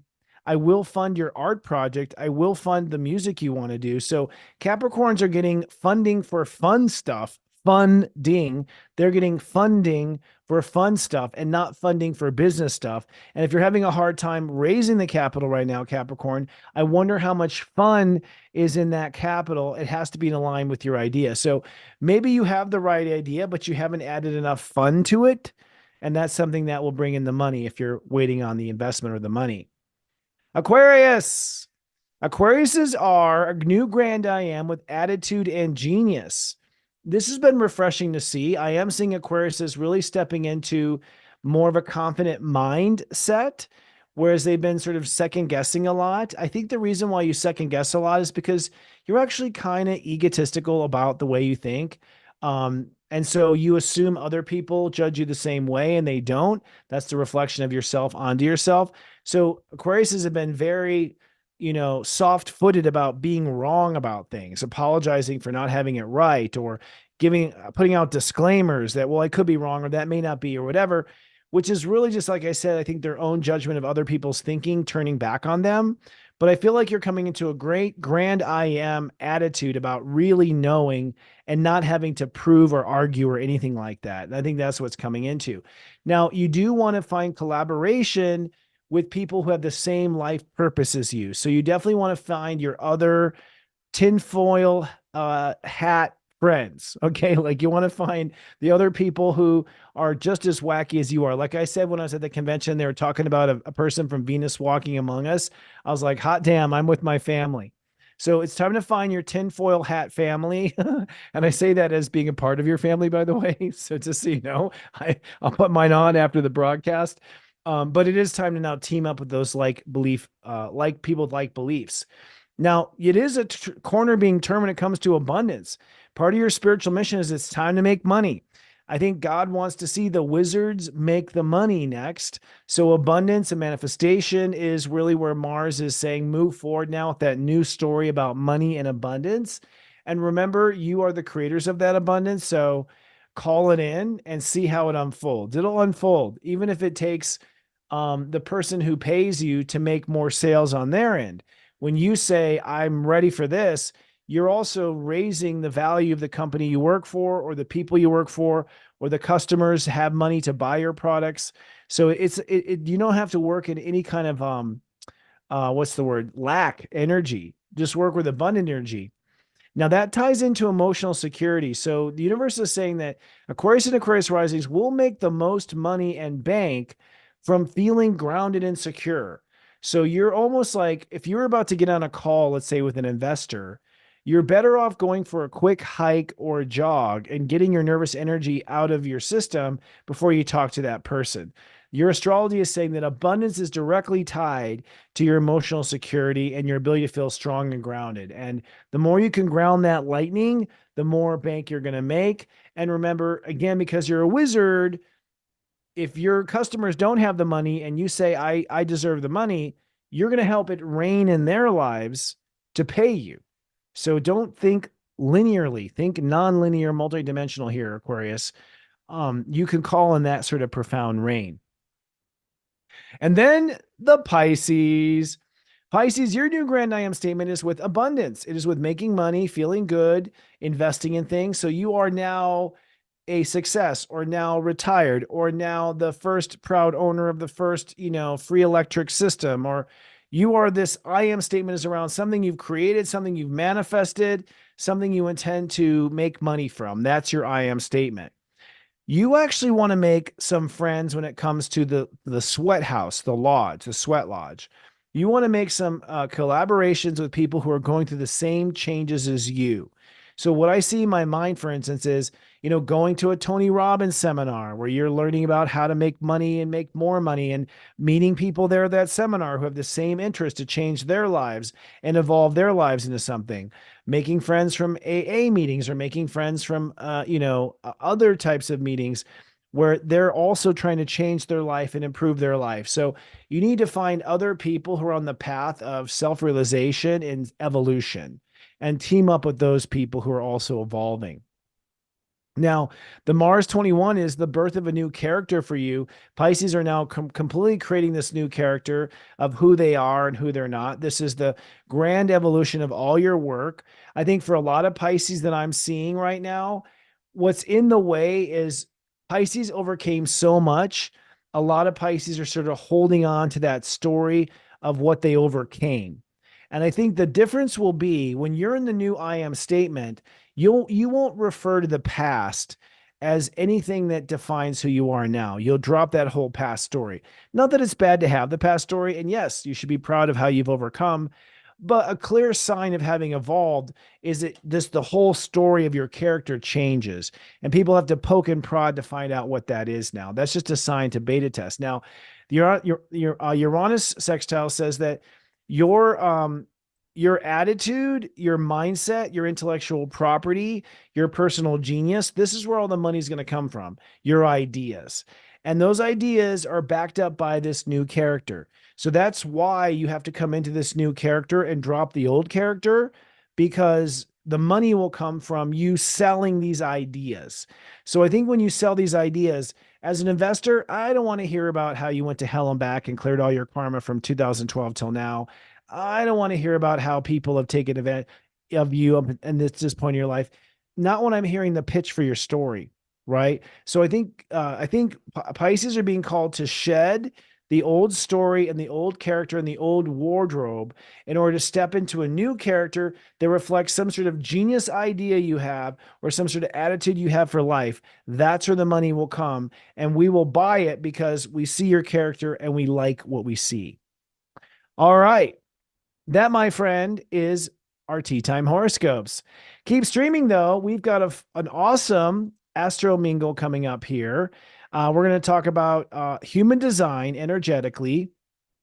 And when I come back, we have spiritual mystic teacher, human evolution, human design Maven is here to chat up human design with me. Keep streaming. It'll be about 4 minutes, and I'll be right back on the air. Zodiac weathers from Saturday, April 13th to Friday, April 19th, 2024. Looking ahead first at the weekend forecast. This weekend you are wrapping up and accepting inside yourself what your heart wants to become, which we call the Grand I Am. Let's drill down. On Saturday, it's sunny and cool. Step 24 means that Venus rules the day. This is a day to open up and relax and take a deep breath. And you're going to end up opening to a new way of seeing the way. So reframing how you see the way, you're feeling good, and the moon moves from Gemini with high big picture ideas to Cancer, a feeling inside, can I pull this off? On Sunday, it's cloudy and processing. Step 25 means that Neptune rules the day. This is the highest spiritual day in the Aries transit, and you are finding the spiritual angle today to this new Grand I Am. In other words, what does Spirit want me to be? Or how do I see my relationship to Spirit affecting who I am? With the moon in Cancer, you'll be processing a lot of feelings, but you will be unshaken.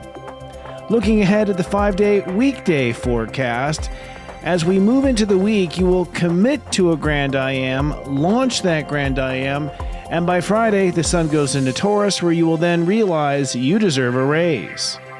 On Monday, it's sunny and hearty. Step 26 means Saturn rules the day. So this is a day where you're feeling responsible, in charge, ready to take action. You're going to commit to the way. You're going to feel quite devoted in your heart. And Mercury conjoins Chiron, which means Mercury retrograde now. Your mind sees a new understanding to your healing. The moon moves from Cancer into Leo, so by the end of the day, you're feeling rather excited or joyful. On Tuesday, it's sunny and exalted. Step 27 means it's the Grand Master, final Grand I Am day. Mars rules the day. This is where you become the new Grand I Am. Your heart is feeling engaged, and your heart is engaged with the moon in Leo. It's a good day. On Wednesday, it's sunny and enthusiastic. Step 28 means the Earth rules the day. This is a day to love and trust that this new Grand I Am will come into form. You will manifest this. You are creating. And with Venus conjoining the North Node, the universe is winking and nodding and reminding you to take the path of least resistance. On Thursday, it's sunny and hyper-aware. Step 29 means Chiron rules the day, so you may be tested on anything you have learned in this Aries transit. It's the final test of your new character, or what we call the Grand I Am. You may feel tested in many ways, especially around patience. The moon begins in Leo, so your heart's feeling very royal, but then it moves into Virgo and you become hyper-aware of imperfections. Remember, this is only a test. And then on Friday, it's sunny and confronting. Step 0 means Pluto rules the day, so you are establishing boundaries, separating Aries from Taurus, but also holding space for a new growing self-worth. You are manifesting, you could say, a bull market. And Taurus starts off with a bang with 3 major aspects. Venus conjoins Mercury retrograde, so heart and mind come together. Mercury sextiles Jupiter and Uranus, so spiritual mission ties into unlimited manifestation potential, as Jupiter and Uranus will be conjoining the following day. It's SiriusJoy, joy, joy. Zodiac weathers from Saturday, April 13 to Friday, April 19, 2024. Looking ahead first at the weekend forecast. This weekend you are wrapping up and accepting inside yourself what your heart wants to become, which we call the Grand I Am. Let's drill down. On Saturday, it's sunny and cool. Step 24 means that Venus rules the day. This is a day to open up and relax and take a deep breath. And you're going to end up opening to a new way of seeing the way. So reframing how you see the way, you're feeling good, and the moon moves from Gemini with high big picture ideas to Cancer, a feeling inside, can I pull this off? On Sunday, it's cloudy and processing. Step 25 means that Neptune rules the day. This is the highest spiritual day in the Aries transit, and you are finding the spiritual angle today to this new Grand I Am. In other words, what does Spirit want me to be? Or how do I see my relationship to Spirit affecting who I am? With the moon in Cancer, you'll be processing a lot of feelings, but you will be unshaken. Looking ahead at the 5-day weekday forecast, as we move into the week, you will commit to a Grand I Am, launch that Grand I Am, and by Friday, the sun goes into Taurus, where you will then realize you deserve a raise. On Monday, it's sunny and hearty. Step 26 means Saturn rules the day, so this is a day where you're feeling responsible, in charge, ready to take action. You're going to commit to the way. You're going to feel quite devoted in your heart. And Mercury conjoins Chiron, which means Mercury retrograde now. Your mind sees a new understanding to your healing. The moon moves from Cancer into Leo, so by the end of the day, you're feeling rather excited or joyful. On Tuesday, it's sunny and exalted. Step 27 means it's the Grand Master, final Grand I Am day. Mars rules the day. This is where you become the new Grand I Am. Your heart is feeling engaged, and your heart is engaged with the moon in Leo. It's a good day. On Wednesday, it's sunny and enthusiastic. Step 28 means The Earth rules the day. This is a day to love and trust that this new grand I am will come into form. You will manifest this. You are creating. And with Venus conjoining the North Node, the universe is winking and nodding and reminding you to take the path of least resistance. On Thursday, it's sunny and hyper-aware. Step 29 means Chiron rules the day, so you may be tested on anything you have learned in this Aries transit. It's the final test of your new character, or what we call the Grand I Am. You may feel tested in many ways, especially around patience. The moon begins in Leo, so your heart's feeling very royal, but then it moves into Virgo and you become hyper-aware of imperfections. Remember, this is only a test. And then on Friday, it's sunny and confronting. Step 0 means Pluto rules the day, so you are establishing boundaries, separating Aries from Taurus, but also holding space for a new growing self-worth. You are manifesting, you could say, a bull market. And Taurus starts off with a bang with 3 major aspects. Venus conjoins Mercury retrograde, so heart and mind come together. Mercury sextiles Jupiter and Uranus, so spiritual mission ties into unlimited manifestation potential as Jupiter and Uranus will be conjoining the following day. It's SiriusJoy, joy, joy. Hello and welcome to ASTRO Mingle, the spiritual podcast that mingles with the twinkling light workers and sparkling influencers of our time. In the emerging field of new era readers and healers, there's come this new paradigm of human design. When I say new, I mean since the 70s when I was paying attention to this stuff. And tonight's guest is trailblazing this new light work field brilliantly. Human design Maven is a mystic, spiritual teacher and advocate for human evolution who has been in the human design experiment, as he calls it, for 13 years. He channels his innate connection to Gaia and the cosmos through the ascension template of human design to facilitate a practical and relatable understanding of the cosmos and our relationship to it, to empower his clients and students to live lives of freedom, truth, and what he calls invincible joy. Please send waves of love and gratitude to welcome our guest tonight, Step 3 Pisces, Human Design Maven. Hello, sir. Hello. Thank you so much for having me. So nice to have you. I love the color and the spectacle of you right now. You seem like an Ascended Master in training. I feel like one, definitely. Yeah.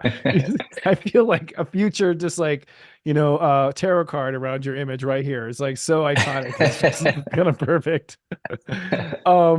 Tell us a little about you. You were saying backstage, you're from Huntington Beach, which is cool, California. What's your background? How did you get into human design? How did that unfold for you? Well, I was doing the conditioned route, going to college, kind of going for that traditional 4-year dream in university, and it was really just not vibing with my soul. Yeah. And so kind of felt like my soul was dying, actually. And one day came onto a picture of a guy hiking in a very beautiful jungle scape, and something inside me, in my cells, said, whoa, that's it. That's what I need to be doing with my time, with my life. So synchronicities brought me to, it's time to go to Hawaii, and it's time to work on farms, and it's time to live with the land and just kind of see what happens. So 2 weeks later, I was on Big Island. I was hitchhiking around. I was working on noni farms, for those of you who are fans of the noni fruit. And just from one kind of connection to the next, I would find myself about a year later on the north shore of Kauai. A guy came up to me. We had a conversation. He said, my friend does this thing called human design. I don't really get it, but you seem like you'd be into it. If you want, I can introduce you sometime. And one thing led to the other, and I saw my chart for the first time. And again, it was this cellular, that's it. This is it. Eureka. Just seeing my chart for the first time, knowing nothing, but feeling the gravity of it. And ever since, it just has been just so intuitive to how I understand the world. And that was actually the same week that the creator of human design, Ra, had passed away. So I feel that his soul leaving the earth had something to do with that connection that I made with design at that time. So this Pisces is just strumming along the beach, hanging out with the fishies. And on the day that Ra passes, or on the week that Ra passes, you are sort of like spoken to. Someone comes to you and just brings it to you. That's so Yeah. mystical, Pisces, and perfect, really. Um, how brilliant. And so have you explored other disciplines like astrology and other things? I know there's other things that come into it. How does human design really compare?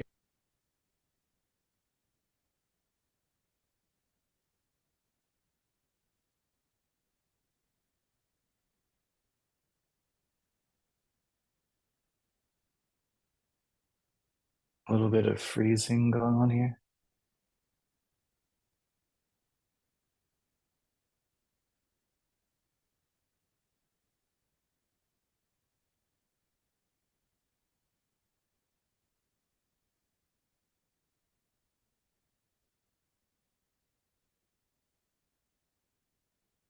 Okay, so to answer that question, how does it compare? Well, human design is really interesting because it's a synthesis, meaning that it's comprised of other systems that were already in play. So there is an astrology aspect to human design, and we still use the same tropical zodiacal wheel with human design. It's just that we break up these signs from Aries to Pisces into gates. So within each sign, there are gates that comprise the energy of that sign and kind of tell the story of the energetics of each of those zodiac signs.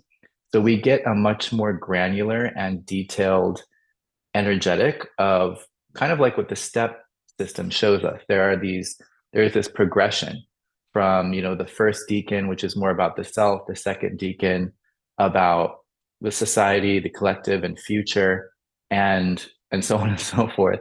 And so we go on the same journey within the gates of the human design system, but each gate has its own place within the body. And that's what makes it so specific and powerful. We get to see where our divine light shines through our body graph in a very precise way, as opposed to just using these overarching larger signs. So it's really about differentiation. It's about being able to have a very customized look at how you function and operate on a day-to-day level, especially when it comes to how you make decisions.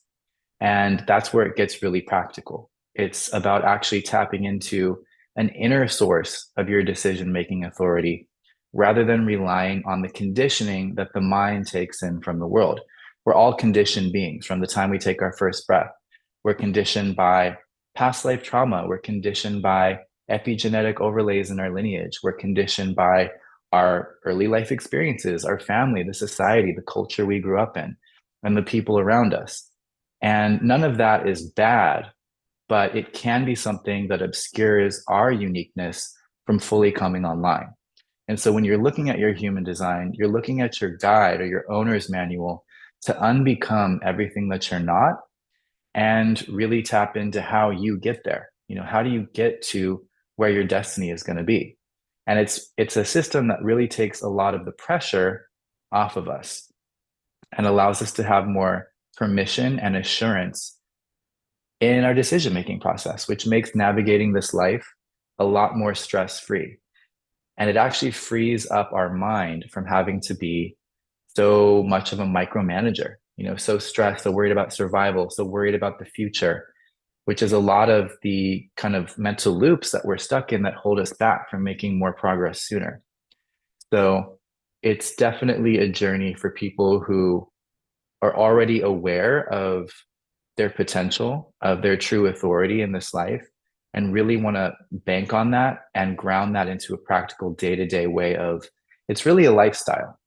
And it unfolds in many different ways. It gives you a lot of context in your relationship as well. And there's just so much data in your design. So we go very deep. We can go even as deep as how does this brain system that you were born with function? Are you more strategic and focused and active? Or are you more receptive, more divine feminine, more of the right brain? And we can map all this out and give you a very tailored navigation tool to get to where you were meant to get to in this life. What was your incarnative intention? And how can we remove all the inner and outer blocks that keep us from getting there? So, yeah. And I think that what I've noticed in terms of how these systems can play together, they are very multidimensionally connected. You know, they're all pointing to the same aspects of our soul and our spirit. It's just different ways of labeling it. And I think with astrology, it's more about this bigger overarching story. The step system I really love because it takes it into a more technical and practical way to really keep ourselves on track. And human design does that as well, but even in a more embodied way. So it's really about connecting to what is your divine sense inside your body, not what your mind is chattering at you about, not what all the voices from, you know, the past, the future, society's value system, but what does this inner voice of your aura, your electromagnetic field, and your spirit say? And it's going to be different for everyone. Some people are gut response authority people. Some people are emotional or AKA spirit awareness. And I hope we get to talk about that more, authority. And some people are intuitive. Some people are ruled, you know, by the voice. So it's all about really seeing where your truth comes from and then wielding that as kind of like your sword. So your mind will come up with excuses as to why you can't do something or why something's too risky. And you know that as long as you're trusting your authority within your body, you really can't go wrong. It's not to say that everything's going to be easy and just magically happen the way you think it is. A lot of times, trusting your authority actually takes you out of your comfort zone in ways that your mind is kind of kicking and screaming about, but ultimately, it puts you on another trajectory that you weren't even expecting for your life. So, one of the ways that human design is really designed for this time is that we are actually evolving as a species. Of course, we are. We know that. But this is a particularly powerful time in our history for evolution. And that's because the era of the mind and mental awareness and all the mental gymnastics and measurements and calculations that we've needed to kind of set up civilization, that trip is kind of over. And as we move towards specifically the year 2027, we are moving more into a emotional or spirit awareness forward era. So in that sense, we're beginning to learn, we are actively learning and experiencing a new way of navigating life that is more intuitive. And it's actually really based on the connection between our nervous system and our higher self. There's a lot of talk in modern science about the gut brain and how there is as much or even more neural tissue, like a nervous system within the gut as there is in the brain. And this is basically the new network for our heightened consciousness. Whereas we have a certain bandwidth frequency that our mind is here to hold for us, it has a limit. And it's very tied to the five senses. It's very tied to the 3D and to what we can see and measure. This spirit awareness that's coming online from the gut brain and this whole new kind of energy system of the solar plexus specifically is allowing us to go beyond that frontier. So we're no longer stuck in this notion of ourselves as just a brain, you know, just a single identity, just one human. We're beginning to reach into the realm that our awareness is actually all one thing. Our consciousness is all connected. It's just experiencing itself through different vessels, different individual, you know, vehicles of these bodies and different individual brains. So as we move towards 2027, we're going to see a lot of the systems and ideologies that were designed from this very mental time that we have evolved through start to dwindle away as we move into a more unity-based, emotional, all one consciousness. And we're going to actually start to live this, feel this, and experience this, not just discuss it as a concept or something that's off in the future. I think I'm back. Welcome back, Sensei. We were talking about how Dylan's a wizard, and this just proves it. You are an ascended master in training. No, I don't know. Like we've never had that happen before. So thanks for covering this show. Have we changed? Is there anything I should know about? So nice to see you. Thank you for covering a true. I think that was all some sort of destiny. I don't know where you were. So where were you just talking about? and we'll go from there. Okay, so we started with how does human design and astrology play together and how are they different? Then we Great. kind of moved into the discussion of the solar plexus and how the age of the mind is ending and how we're all evolving into this heightened bandwidth of consciousness that we can hold. It's actually coming through the solar plexus. So the solar plexus is becoming the new primary awareness center. And a lot of the ascension symptoms and the changes in our external world that we're experiencing are a reflection of this internal transformation that's happening. That's kind of where we left off.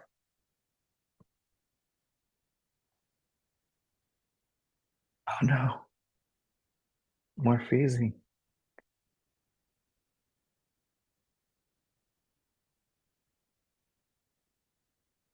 Okay. So we're just going to pray that Christopher is still senseis. freezing, everybody. We are working on it.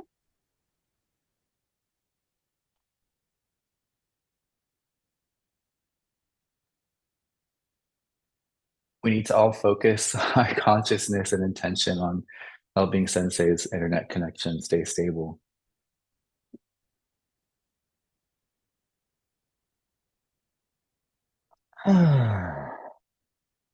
So I think you're Sorry about that, y'all. We keep losing internet on Christopher's end, and we are doing our best to get it up and going. Oh, here he is again. Hey. Oh, thank you for covering everyone. So we're moving from, you say, a mind perspective. How long has that era been?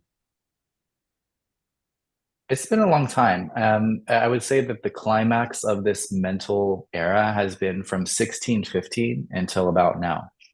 So Mm, obviously we've been mental prior to that, but there's actually a specific year, the year of 1781, when Uranus was discovered by Sir William Herschel, I believe. That was actually coinciding with our first kind of preliminary mutation that took us from being a seven-centered, like the seven chakra being that we're used to studying in yogic science, to a nine-centered being. And so when we look at a human design chart, we see nine chakras, nine energy centers. And that's really the first step, the first kind of mini adaptation as we move from being purely mental to actually making our way back to a more receptive design, meaning that we're more receptive to our environment, we're more receptive to each other, we're more of a group consciousness, a little bit, not completely, we're not there yet, but at least more in that sense. And that's why human design works. It's about accessing the receptivity of your form. And what that means is your design is aware of the entire totality of things. Your mind can only see the surface, but the surface and the light that we see is only about 4% of all the matter in the universe. The other 96% is the dark matter and the dark energy, which is kind of like our bodies. You know, we can't see into our organs, but all that stuff is working together to allow this experience to happen. Same thing with the universe. There is an inside to it. And so when we act out of our design, out of our strategy and authority, that's our total energy, talking to the total energy of the universe and navigating with that information, as opposed to just the mind using the surface, you know, pros and cons to try and kind of guesstimate its way through life. So it's a very powerful shift. Is this so I'm just curious on how the ages work. Is this from creation, or or do we orbit through these cycles throughout space time? So like back in Atlantis times, for instance, could we have been in a mind stage then too and come out of it? Or is this a developmental, us becoming super aware? That's a really good question. And the connections that I've made really tie our capacities and our primary awareness center to the level of DNA strand activation. Okay. So in Atlantis, I believe that we were in a more holistic template. We might have been 12 centered. You know, we might have had our full chakra system online at that time, but the electromagnetic energy weapons that were used, misused. They are not weapons. Actually, it was a transportation device that was used as a weapon, created an electromagnetic concussion in our DNA, which dropped our ability to hold frequency drastically. And so we, through the ages of the recorded history that we know in the Western world, we've just been kind of barely recalibrating back to our original capacity. So, you know, a lot of people today in today's world are about 3.5 strand DNA activation. We're moving into the 4th and 5th and 6th strands. And these were actually strands that connect us to, you know, our spirit, our soul, and our oversoul. So more ascended levels of our identity that take us beyond the traditional dimensional awareness that we're used to.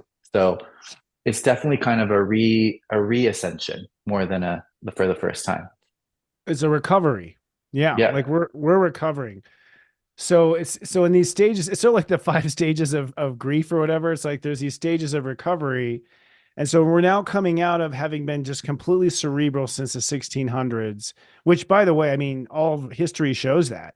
I mean, we were very spiritual prior, and then the age of reason, the age of science just hijacked the whole story. And it all became around mind control. And even everything now seems to be the epitome of mind control, that we're still trying to control the mind. So, which could explain, I mean, there's definitely wizards at the top that know we're shifting into this greater awareness and are trying to stop it. It seems like, you know, with additives and whatnot. So now you're saying it's going to a solar plexus, and that ultimately we had a chakra divide into 2, right? That's what ultimately happened after the discovery of Uranus. Is that when it went from a 7 to a 9 system? Yeah. Okay. So prior to that, you could say that we were Saturnian in our form principle.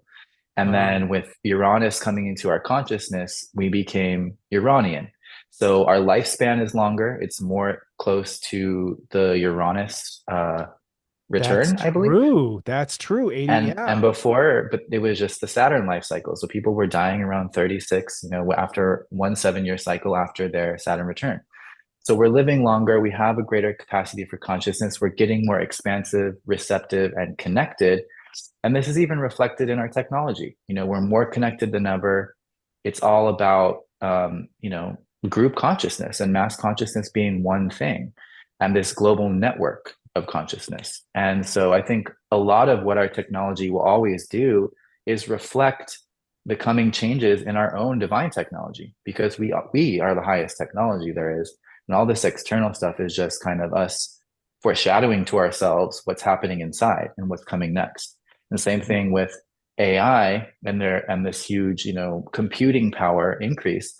That's a reflection that the solar plexus has a lot more bandwidth and can handle a lot more than the mind ever could. So people's fear of AI becoming self-aware is founded, but it's kind of based in our old 7-centered Saturnian survival programming. So I believe this is really where this bifurcation timeline happens. It's like there is a portion of the world that will stay in that 7-centered experience, and there is a portion that will move into the fully fledged 9-centered, where we are fully in realization of we're all one consciousness, just with different vessels. So and the cherry on top of all that is that after 2027, there will be a new kind of being born. So there's human beings, Homo sapiens, intransitus, as Ra called us. And the next edition is called the Rave. And that stands for Rays of Love. And a Rave is somebody who has no survival left in their genetics. So the animal has kind of left the building. So there's not as much need to hunt and kill, not even as much drive to procreate, not as much drive to be in that survival experience, because these beings, their full resources are dedicated to holding as much consciousness as possible. They are also unique because they only fully come online when they're in trios. So when you when you have one rave on its own, it looks like a very dormant being, you know, not very hungry, not very horny, not going after much in life. But when you bring 3 together, they come into a group consciousness that is very powerful and can do things that we are not capable of. And what we can see from the actual design, even though there are no raves here yet, is that they are a unidirectional resource creation machine. So something about them is actually very apt for survival. It's just not in the way that we can conceive of it from our 7-centered kind of history that we're coming from. That's fascinating. So when two or more gather in my name, that's sort of, I think, that thinking perhaps. So whereas we've kind of had this story of twin flames, it'll be now like trio flames. Yeah, it's the Trinity that really takes us into the next era. And, multiples of that. So it could be 6, it could be 9, it could be whatever. Interesting. So will that mean as far as like mama, dada, and baby, or is that like triplet relationships or any of the above? Basically, it's just that souls are kind of coming down in threes and working in teams of three is what you're saying. Well, it's kind of like there are some prerequisites. So there's a certain kind of Not, you gotta be design. this tall to ride the ride. Yeah. Okay. Well, your parents have to be 4 parts receptive in order for a rave to be born. And so when we look at a human design chart, we have these things called variable, and they're kind of showing us where you are in the timeline from, the seven-centered human, very focused, very strategic, very adaptable, very powerful. And then the rave is 4 parts right. It's completely receptive. So no focus, no adaptation, no agenda, but very deep, very connected to everything. So we all have a little bit of it in us now. But in order for a rave to be born, we need 2 human parents that have 4 parts receptivity in their variable. When they come together, they can make a rave. So at first, I believe that these raves will not be able to manifest their full capabilities because they won't be able to find each other unless Yes. people like us set the intention to hold space for that to happen so they can safely come into their beingness, which is one of my intentions for the future. You're gonna create like a rave Tinder. more like a Hogwarts, Okay, or, gotcha. or an X-Men Academy where they Okay. can come and develop in their own way because we won't really understand, most of us anyway, how to guide that type of consciousness because it's greater than our own. Interesting. And where do you feel these rave spirits are coming from? Are they sort of higher enlightened beings that were just waiting for Earth to grow up enough? Are they the incarnation, the evolution of our spiritual energy? Do you have any philosophy on that? I mean, I think that even some of us are already in the ray of consciousness. And I Mm-hmm. think that it's not as separate as it might seem. I think that these are beings that were just waiting for the right bodies to drop into. They were like, Mm-hmm. oh, that Model T Ford, I don't think I could do much in that. I'm gonna need the hovercraft or the Tesla or whatever. So they were just waiting for the right vehicles. And once the vehicles are done cooking in 2027, they're allowed to drop Earthside and start to make the changes primarily on a frequency level. And so that's another big shift that we'll see. We've been in this 1615 to 2027 window. We called it the cross of planning. It's all been about commerce, resources, getting your skills, devoting your life to the tribe in order for protection. And it's been a time in when we've kind of lost our individuality. We've kind of had to subjugate and sacrifice the soul to survive in the Yeah. collective or the tribe. Yeah. As we move into 2027, we move into the era of the sleeping phoenix, which is very different energy because it's all about the individual. It's about individual empowerment.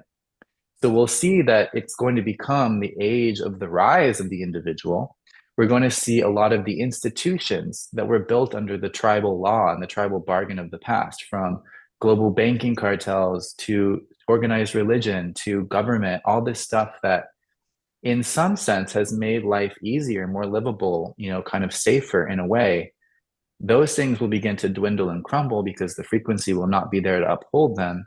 So there'll be more wiggle room for the individual to rise, but it also might be a harder world to live in general because there's not as much of a safety net institutionally. Mm. And we're And already seeing that.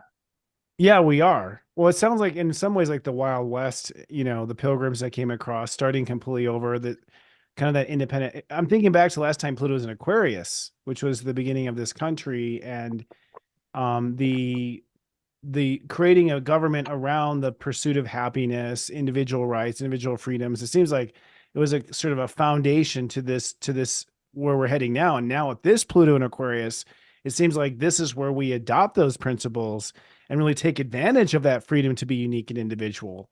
But we had to sort of tribe out and, communism and being common and everything like that.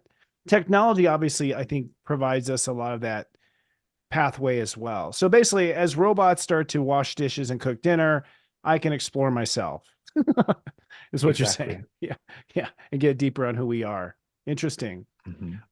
So what do you, it sounds like you have a lot of era. You're really wise to the era. So the solar plexus is the basis of the next evolution of who we are. For those of us who got one of the bad models, like the body I'm in right now, will there be any, upgrade for us, do you feel, into a solar plexus? Will I feel a shift?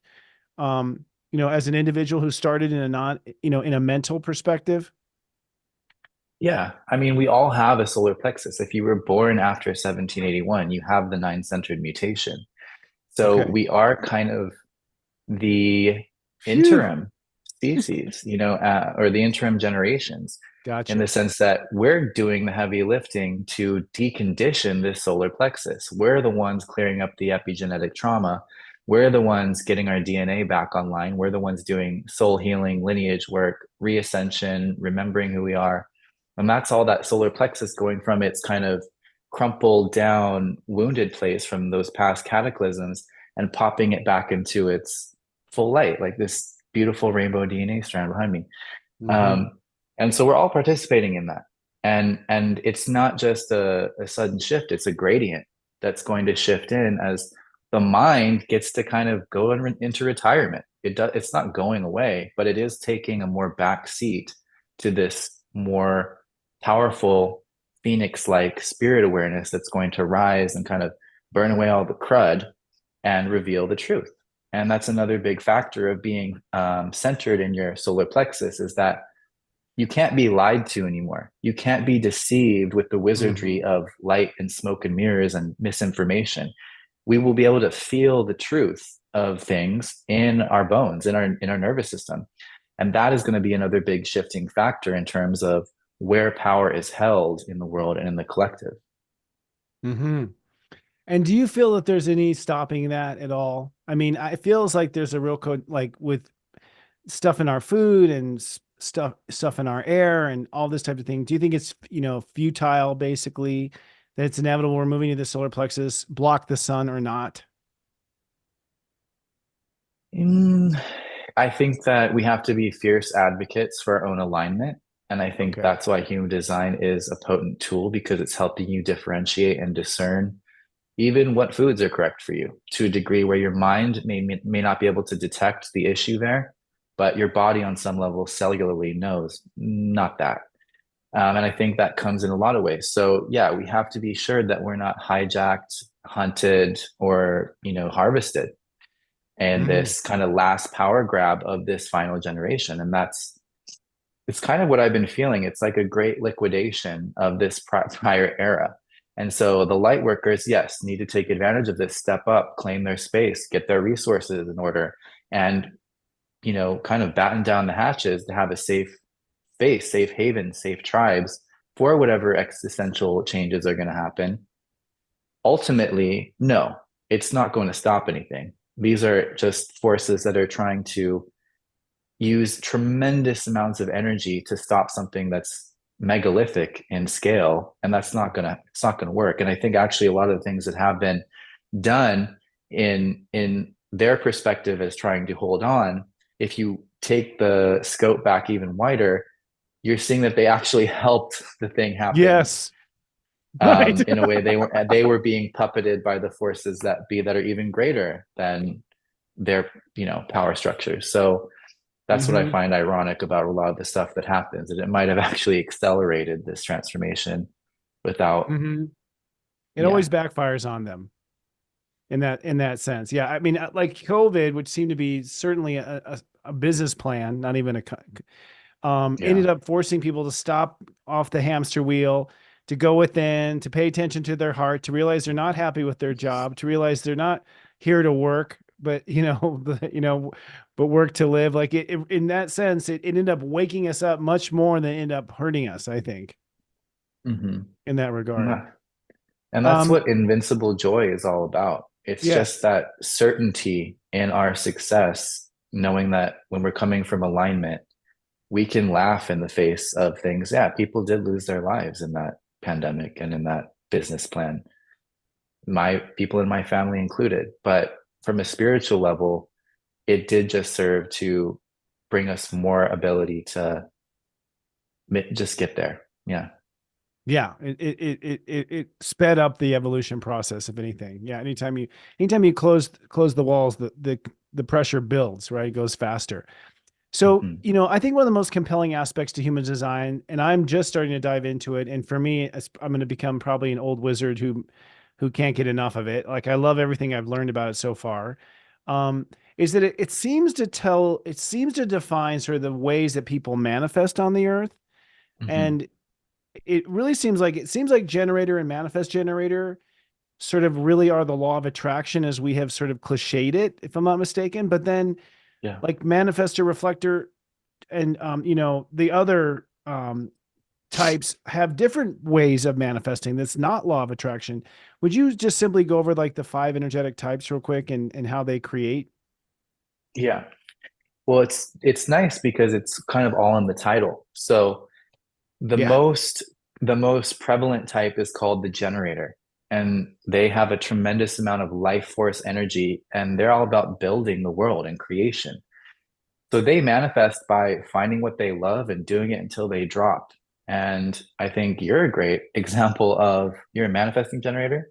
I'm an emotional generator, actually. Yeah. You're a generator. Yeah. Yeah. So day in, day out, just sticking to the thing that lights them up, and they master their craft. They become this very high vibration pinnacle sustainer of a vibration. And that pulls in, that's magnetic by nature.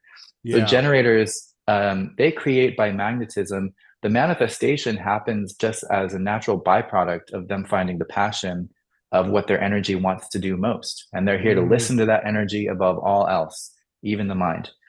So then the manifesting generators have a little bit of manifester DNA in them, and they're here to do the same generator kind of building process, but they kind of skip steps and they jump around and they go from like A to X and then back to C and then to Z.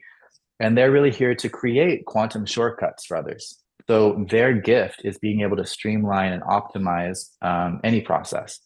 And so they manifest only in response, though. They're not here to initiate, they're not here to take the lead. They let life magnetize to them, or they magnetize things from within their life field that give them an opportunity to say, "Oh, yes, that's it." Like I'm a MG, I'm a manifesting generator. When I saw my first human design chart, it was a yes response for me. 13 years later, I'm still doing the thing. Mhm. So those two more prevalent types work from a response from life. Life takes the lead. Then there are projectors who are guides. They are about 20% of the population.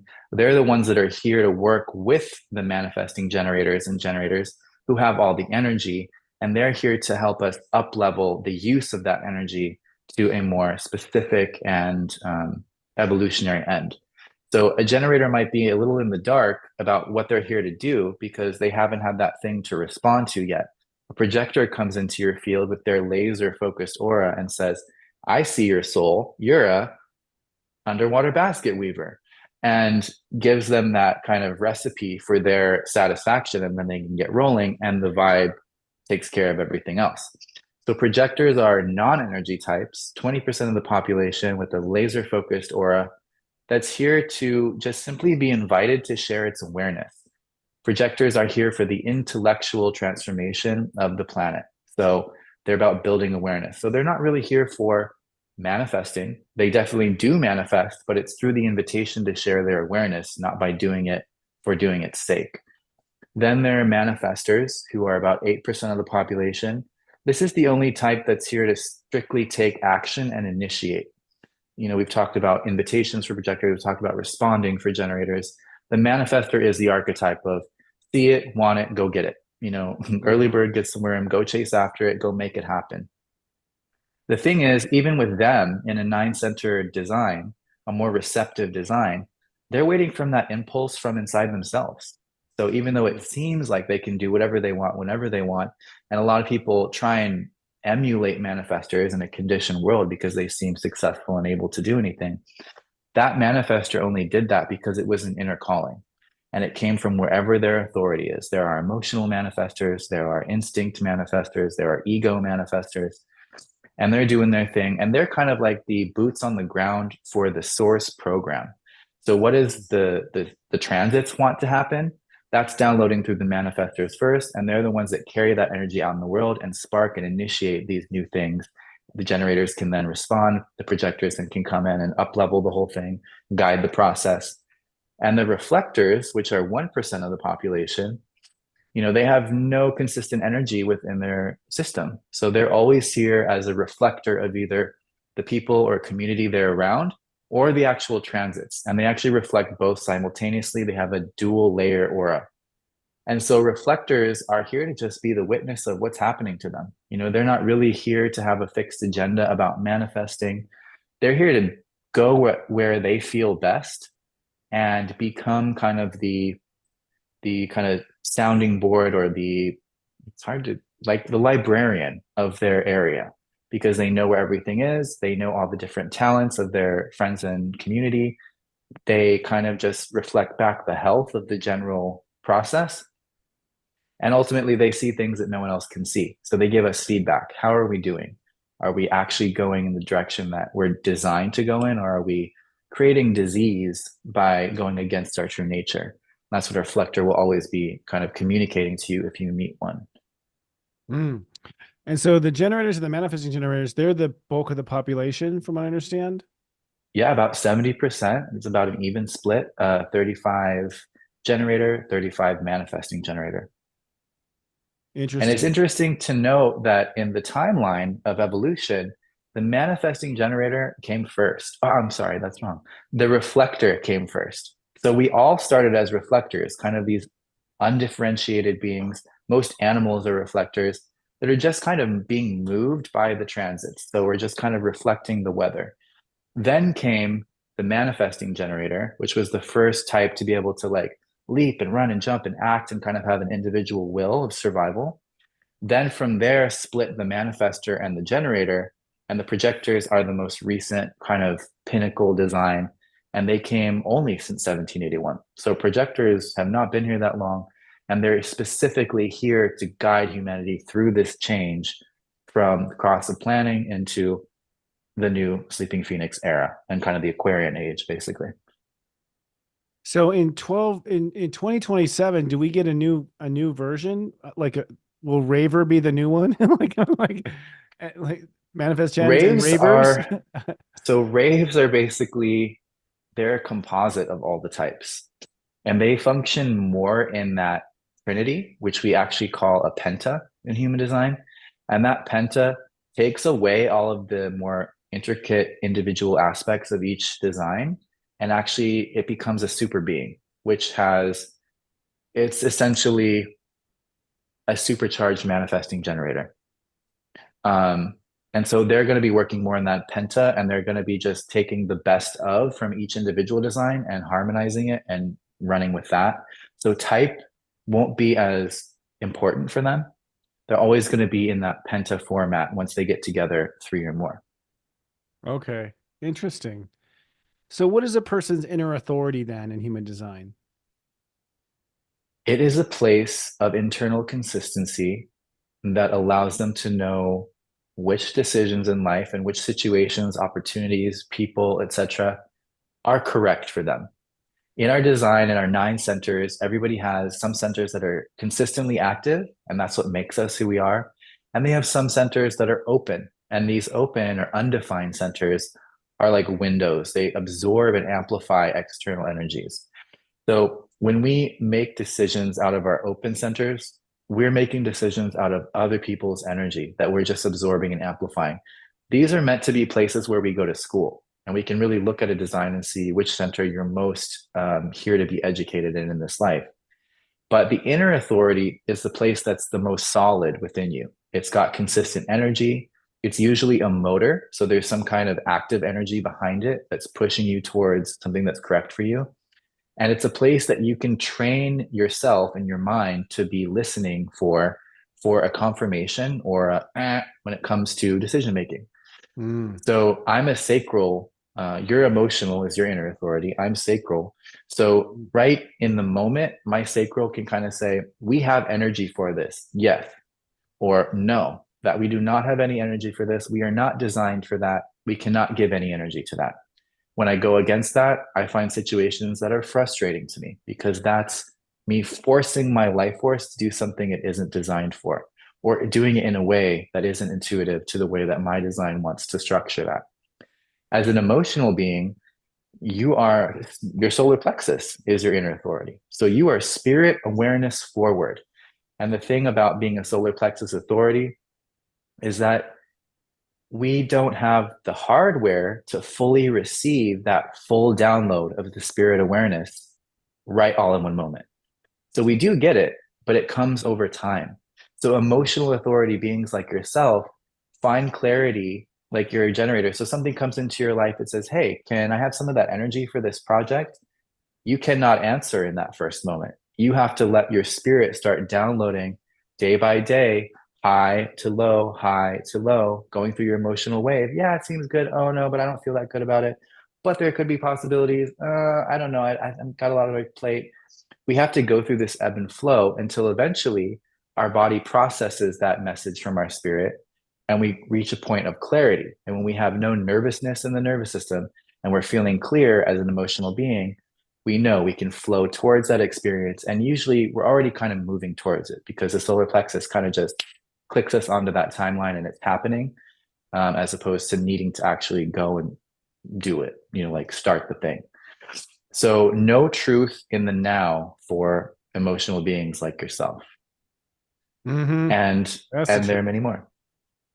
Yeah, I don't know when I learned it, but I did learn that without human design that I'll get back to you was my new phrase. The power phrase. And people are like, he never knows in the moment. I'm like, I need about at least the moon needs to move into the next sign is the soonest that I can give you an answer because I've gone, and usually I have the answer, but I don't trust that it'll stay that way. Right. So it's like, but usually it goes like, okay, it stayed. Most of the time it does stay, but sometimes it's surprise. I don't feel like it anymore. So I feel that. So, okay. So that's your authority. What is strategy in human design then? What's the strategy? Strategy is your starting point. So strategy is what you enact day to day to make sure that your mind and your not self, and the not self is the inverted version of ourselves that takes all the openness from our undefined and open centers and through the ego mind says, I have to become everything that I'm not. Let me emulate and try and be everything that I'm not in my design so that I'm loved, supported, that I'm going to survive.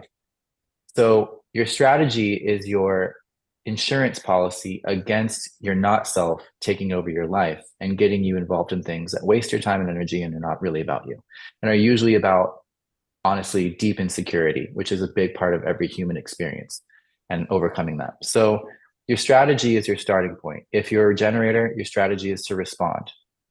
That prevents you from initiating like a conditioned manifester. As a generator, you're the most powerful type there is, but it's not by initiating. It's by waiting to see what your life force organically responds to, what your cells say yes to, not your mind or your wounded ego. For a projector, your strategy is to wait for the invitation. This protects you against acting like a conditioned generator. You're not here to generate. You're not here to have the burden of needing to manifest on your shoulders. You're here for intellectual transformation. You're here for awareness. The wait for the invitation ensures that you are getting involved with people who really want what you have, really are interested in the awareness that you bring, that really see you for what you have to offer, as opposed to what they think they can get out of you, what they can pressure you into doing for them, whatever. It keeps you from pretending that you're a generator and burning yourself out because you don't have that renewable energy of a generator. Manifester is to inform. So in truth, a manifester does not have a strategy. They are the free agent of the human design types, but that strategy of inform ensures that people don't get in your way when you're trying to manifest. So you have this, a manifestor has a dense, repelling aura. It's pushing energy, it's moving energy. So when a generator feels that coming at them, they're like, what are you doing? What are you doing? And they like stop you and they feel intimidated by that movement. When you say, hey, I'm going to manifest a new business in your neighborhood and I'd love to employ as many of you as possible. Let's do this together. Then you turn those people that are getting in your way, questioning you, doubting you, or suspicious of you, and they jump on board and they want to help you build the project. So informing releases the resistance that a powerful being like a manifestor can deal with from people who don't understand them. And finally, the reflectors are here to wait a complete lunar cycle, at least. Oh, really? Reflectors have the strategy of waiting 28 days because in that time, a reflector will go through all 64 gates, all the signs in the zodiac in that lunar cycle, and they can know, okay, this thing I'm contemplating, this decision I'm about to make, it's not just a passing influence of the energy of the transits pushing me to do something. It's actually a part of who I am as a unique being. Because although there's little consistency for a reflector, they still have a destiny, they still have a path to walk, and they need to be able to see which is just the weather and what's actually their dharma. So they need to wait out a lunar cycle so they can see it from all angles. And that just enhances their awareness too. They can learn to really just watch and witness. They become much more potent in that unique kind of awareness that only they have. That makes total sense. And for clients, I give that as general advice anyways. Like for something really big, like you want a full lunar cycle to reflect on how you feel, but that's an emotional generator saying you need to reflect on everything you feel about it for 28 days before you know what you should do. It's smart advice. I mean, really everyone's approach is smart in some way, it seems like. Now, what then is the G center? It looks like the heart chakra to me, but it's not. It's called the G center. Would you define that? Yeah. So in human design, we have a heart center. It's also known as the will center or the ego. So heart, ego, and will is this very small little triangle. And only about, I would say 30% of people have this defined. So only about 30% of humanity has defined willpower, has consistent self-worth, and is here to prove themselves in any way. The rest of us are not here to prove ourselves. We don't really have reliable willpower. And we also struggle with issues of feeling worthy. The G center is the center of direction, love, and identity. So it's kind of like the concept of the high heart that some people speak of. This is where our higher self plugs in to our body, basically. So when that higher self encoding is flowing through us, it's determining our trajectory. Where are we going in this life? Because we hold a specific frequency. That specific frequency kind of attaches us to a specific track. So the G center is what holds us magnetically, electromagnetically holds us on the track of our journey in this life. And it's also where we manifest from in terms of our identity, what makes us us, and our love quotient. How do we love? How do we give love? How do we experience love? What kind of love are we here for? Is it super tribal and you know, intense and hot? Is it more cool and existential? Is it more love of the self this lifetime? Or is it love of all things? So in the G center, there are gates of love and there are gates of direction, and they kind of show us how that plays out for you. And it's also a place where we have this unique thing called the magnetic monopole. So this is one of the cool parts of human design. Ra spoke of the magnetic monopole before quantum physics proved that it was real. So he was talking about a concept that the voice that gave him this whole system let him in on as far as like a secret. And then later, quantum physics proved there are real things. They're actually magnetic monopoles, and they're a part of quantum physics in the fabric of our universe. So our magnetic monopole holds us in the illusion of our separateness from everything else. If we didn't have one, we just kind of be all like smushed into the fabric of creation. This is what allows us to come out, differentiate as a being, and live in this Maya of the light. So it's sort of like the monopoles, as you called it. It's sort of like, it's what creates our identity of our uniqueness, a separation of us from God, or one of God's rogue thoughts that wanted to be me, Yeah, basically. our separateness from the totality, having Makes a little experience of the totality as a separate consciousness.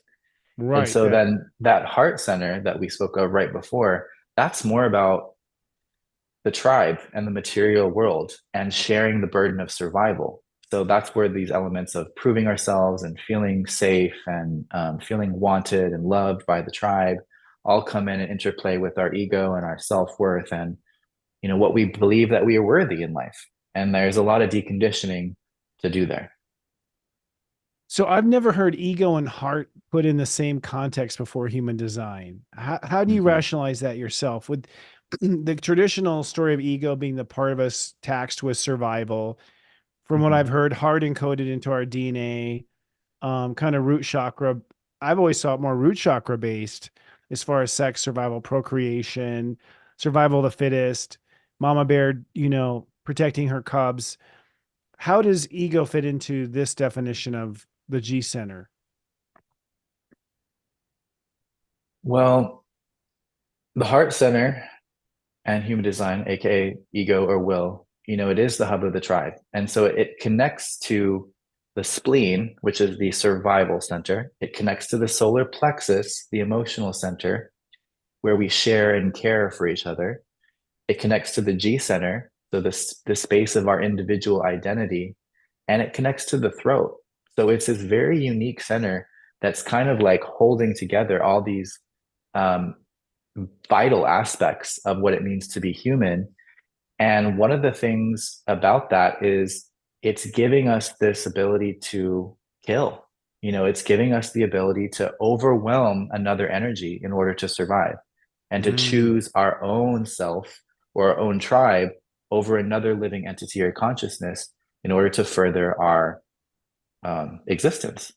So evolutionarily, it's an adaptation. It's something that has brought together these very different centers that we spoke of and is holding them together with that will and saying, we're going to survive this, even if it means having to invade that other tribe's land or whatever, the case may be, or hunt that giant mammoth and take its life force and digest its flesh, which is actually a toxin. Before there was the heart center, we could not eat mammals. We would die. They would not digest. But through the shared energy of banding together with the tribe and sharing that actually toxicity and that stench of that mammalian flesh, we were able to bond and even on a pheromone level and mm, lock in these codes of survival. So mm. that heart is that beating heart and that will to survive and to control our resources so that we can continue our growth, continue our evolution. Mm. Well, that makes total sense to me. And as far as a management of the ego, I've always felt like the ego needs to fall under the command of the heart, and there's no ego problem. So this sort of assumes that case, and really it probably is under the command of the heart, but sometimes it can bypass the heart, some of the heart's other tender components. I saw in one of your shorts that you mentioned that the G center connects a person into their eighth dimensional self.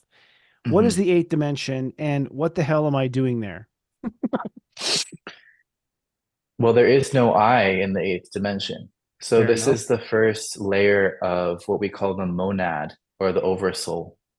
And to Mm, put it simply, it's basically it's ironic because the G center is the space of individuation, but the eighth dimension is where we no longer have differentiation. So we're all one continuous soul family. We're kind of like one of those paper accordions with all the like people cutouts. We're all just mm, one continuous monad. And that's the meta-galactic core. So if we were to look at kind of the human design chart of the totality of our dimension, the whole kind of dimensional everything, this eighth dimension is kind of the central hub, the central sun, if you want to call it that. And so it's a mm, place where you can go to access any other place in the dimensional time matrix. It's kind of like that. Um, when you go to your center, you can go anywhere. So mm, it's responsible for all of those aspects that are outside of the differentiated selfhood. It's also where we go when we sleep in order to regenerate our template. because we're all made of this quantum energy, part of chi and part of cum and part of k. Like it's a trinity of these specific particles that make up matter in manifestation. This eighth dimensional hub is where we return to kind of reset our template and then come back down into the differentiated experience. So your G center and your magnetic monopole are getting the coordinates for your 3D life from your eighth dimensional self. And that's why leaning into your design is a better strategy than trying to rely on your mind to navigate your life, because there's a much wider vantage point that's able to guide your events than if you're trying to do it all on your own. Is there individuality in that eighth dimension? Or is it the beginning of where I begin to aspect off? Or is it me as part of the oneness? It's kind of like an angelic super being. Mm. So it's one thing, and it's comprised of many things. It kind of umbrellas over all the souls within that space.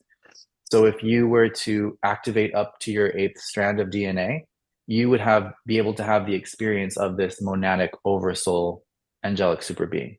It's just an umbrella-like overarching consciousness that is just full of like raw power. It's like what the soul kind of feels like if you would experience pure soul. And so a lot of the beings that we work with on the angelic realm are of the eighth dimension. Not all of them, Really? but for instance, like Metatron would be an eighth dimensional monadic entity. And that being is kind of unique in that sense. A lot of the other angels and archangels are lower on the totem pole and closer to our experience here in the third, fourth gradient dimension. But that's why that power is more of like a construct of dimensional geometries than it is even like a personality or an individual. It's kind of like an equation almost that unfolds things in a very divine way. And that's why people call on that. Is it where sacred geometry lives, where we're literally creating the fractals of reality? Or yeah, sacred geometry is just us mapping out these deeper codes that underlie the fabric of creation at various levels of dimensionality. And we're then invoking these. It's like a divine order, it's a decree in a geometric shape of a divine order. And we're bringing that order into the 3D to help us realign to a much higher order.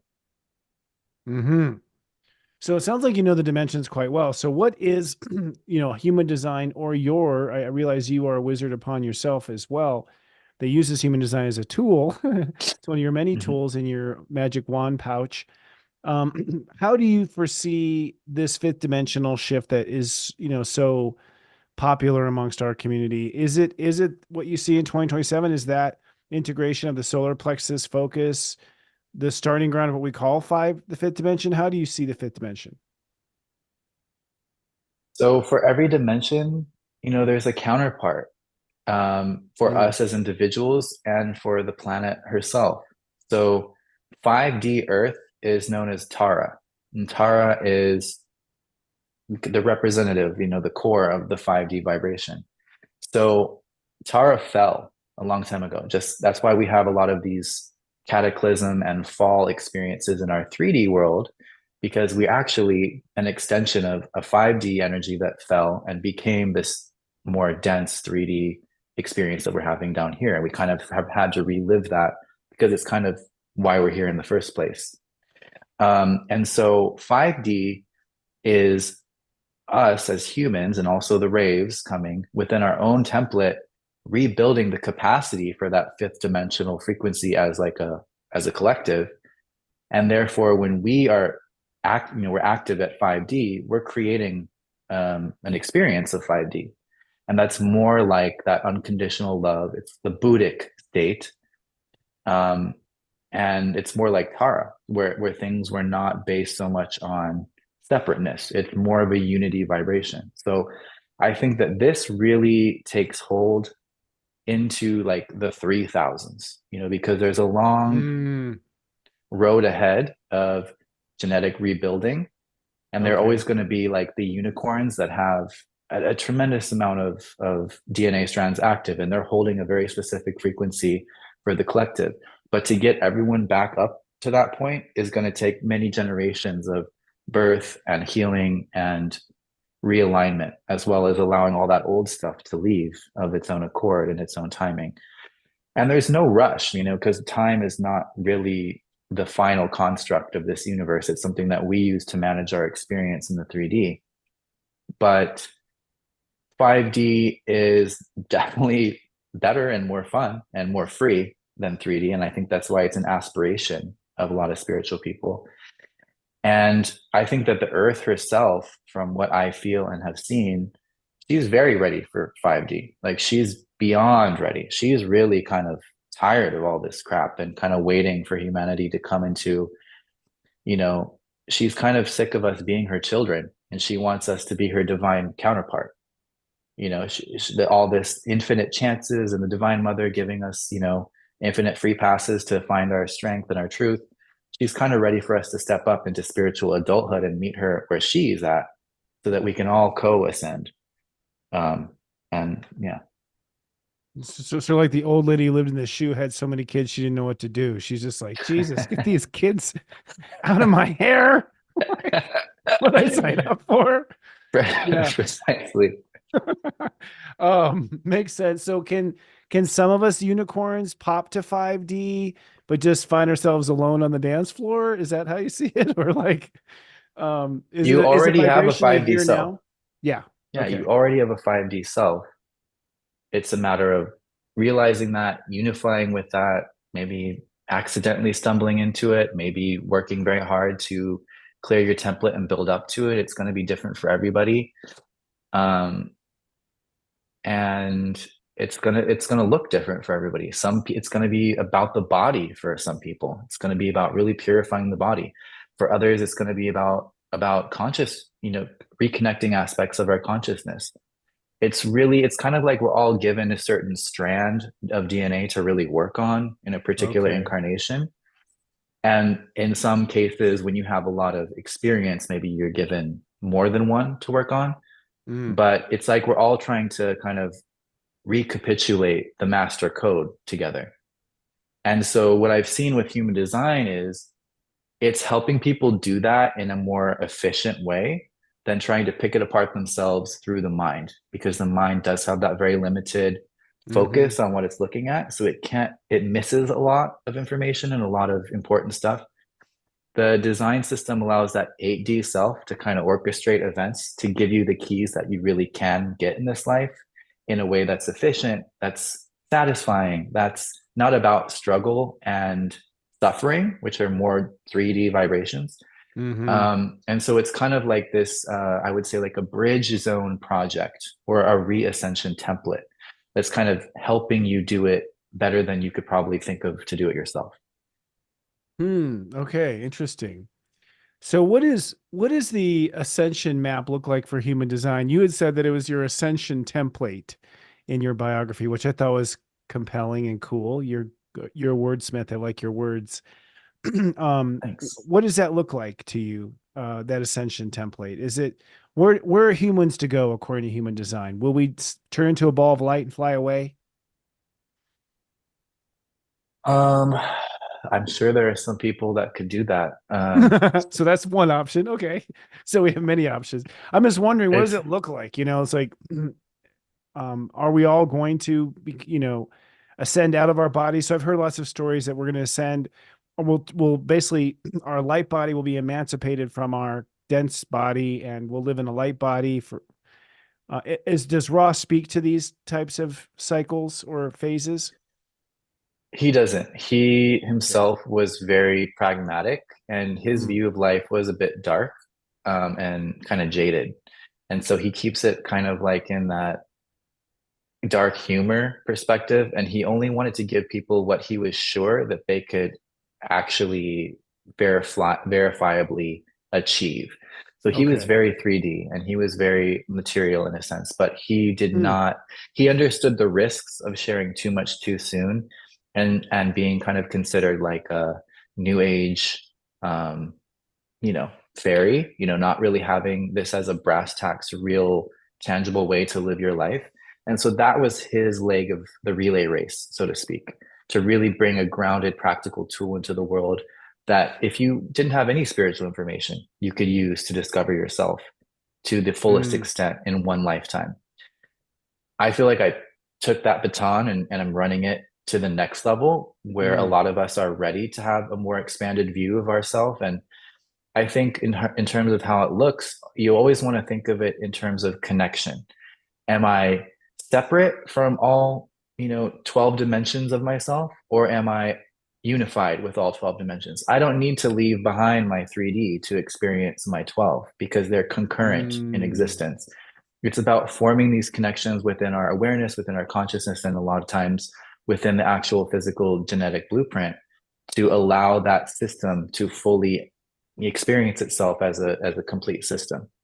So that's what we're really doing. We're creating a space for more connection to take place instead of more separation. And even in human design, there's 6 different types of cognition. So we all have different little superpowers that we're carrying. And so that's really going to show you what, realm of frequency you're going to experience your ascension experiences in. And for some of us, we have older vehicles. So we're going to experience it more through, like, I'm outer vision. I see auras. I don't see them all the time, but I see what I need to see in terms of knowing where somebody is standing in their vibration. Some people are touch based. Some people are pure aura based. Some people are smell based. So it's really beautiful in the sense that it doesn't need us to fly off into another universe to ascend. It's grounding this awareness of our completeness in our multidimensionality into what we have here and allowing us to live a life of self-love and dignity with what we have and know that there's always more. Infinite more, it seems like. Infinite and always changing, and God's working on something else as well. So I'm curious how you predict this next phase we're up against.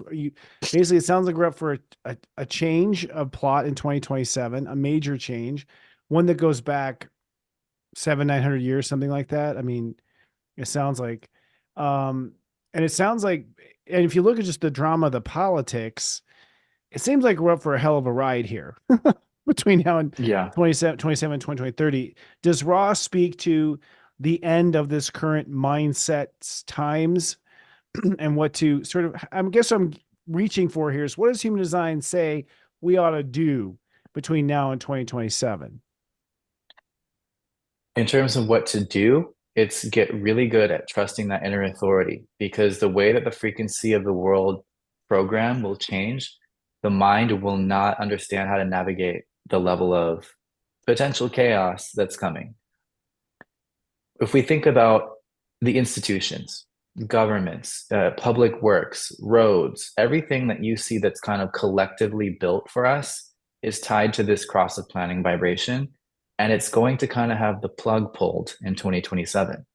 So these infrastructural aspects to the globalization that we're used to are going to dwindle away. And we're going to have to become more self-empowered. We're going to have to navigate from our receptivity more than the mind, because the mind won't have enough information to make good choices. So it is about really refining your sense and tapping into your inner authority. And it's from what Ra said, he predicted that there wouldn't even be internet.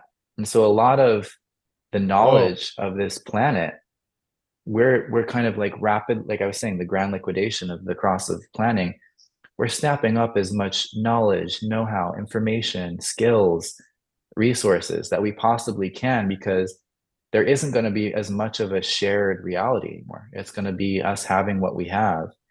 And we are going to be the carriers of all that knowledge, human beings are. So if you have a lot of receptivity, a lot of right-facing arrows in your variable, you are the resource that's needed for this next phase, whether it's skills that are very practical and tangible, or herbalism, or how to work electronics, or maybe just diesel engines. Like, we're going to need to vie for ourselves. We're not going to have as much structural support on a practical material level.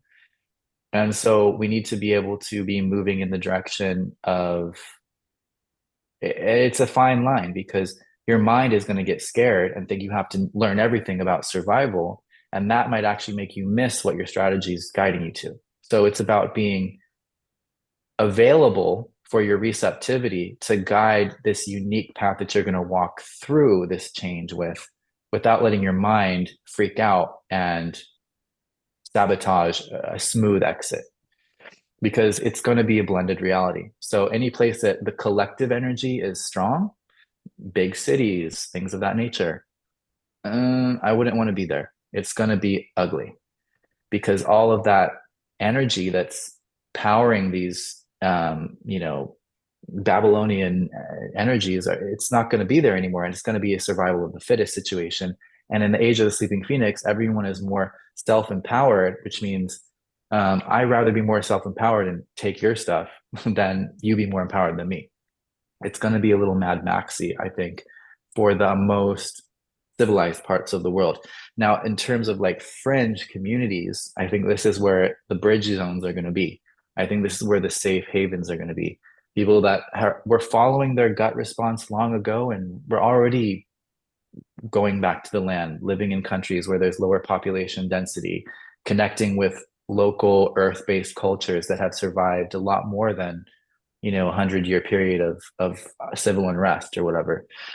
So I think that we really need to get out of our heads and tap into this inner knowing because again, your body is in connection and communication with the totality of the universe. Like that higher self knows the path ahead, years ahead, because it's not limited by time.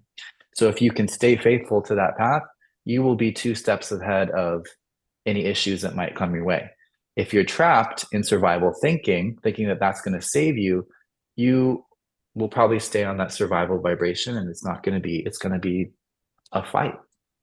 So there is definitely a strong impulse right now for us to get to our positions as light workers because we do have a broader sense of awareness in terms of just our whole existence and because we can. And so that's why we can't continue to play small or think that we are outside of the material game. And you've been speaking a lot of financial and material energies lately. Mm-hmm. I think that's a good thing.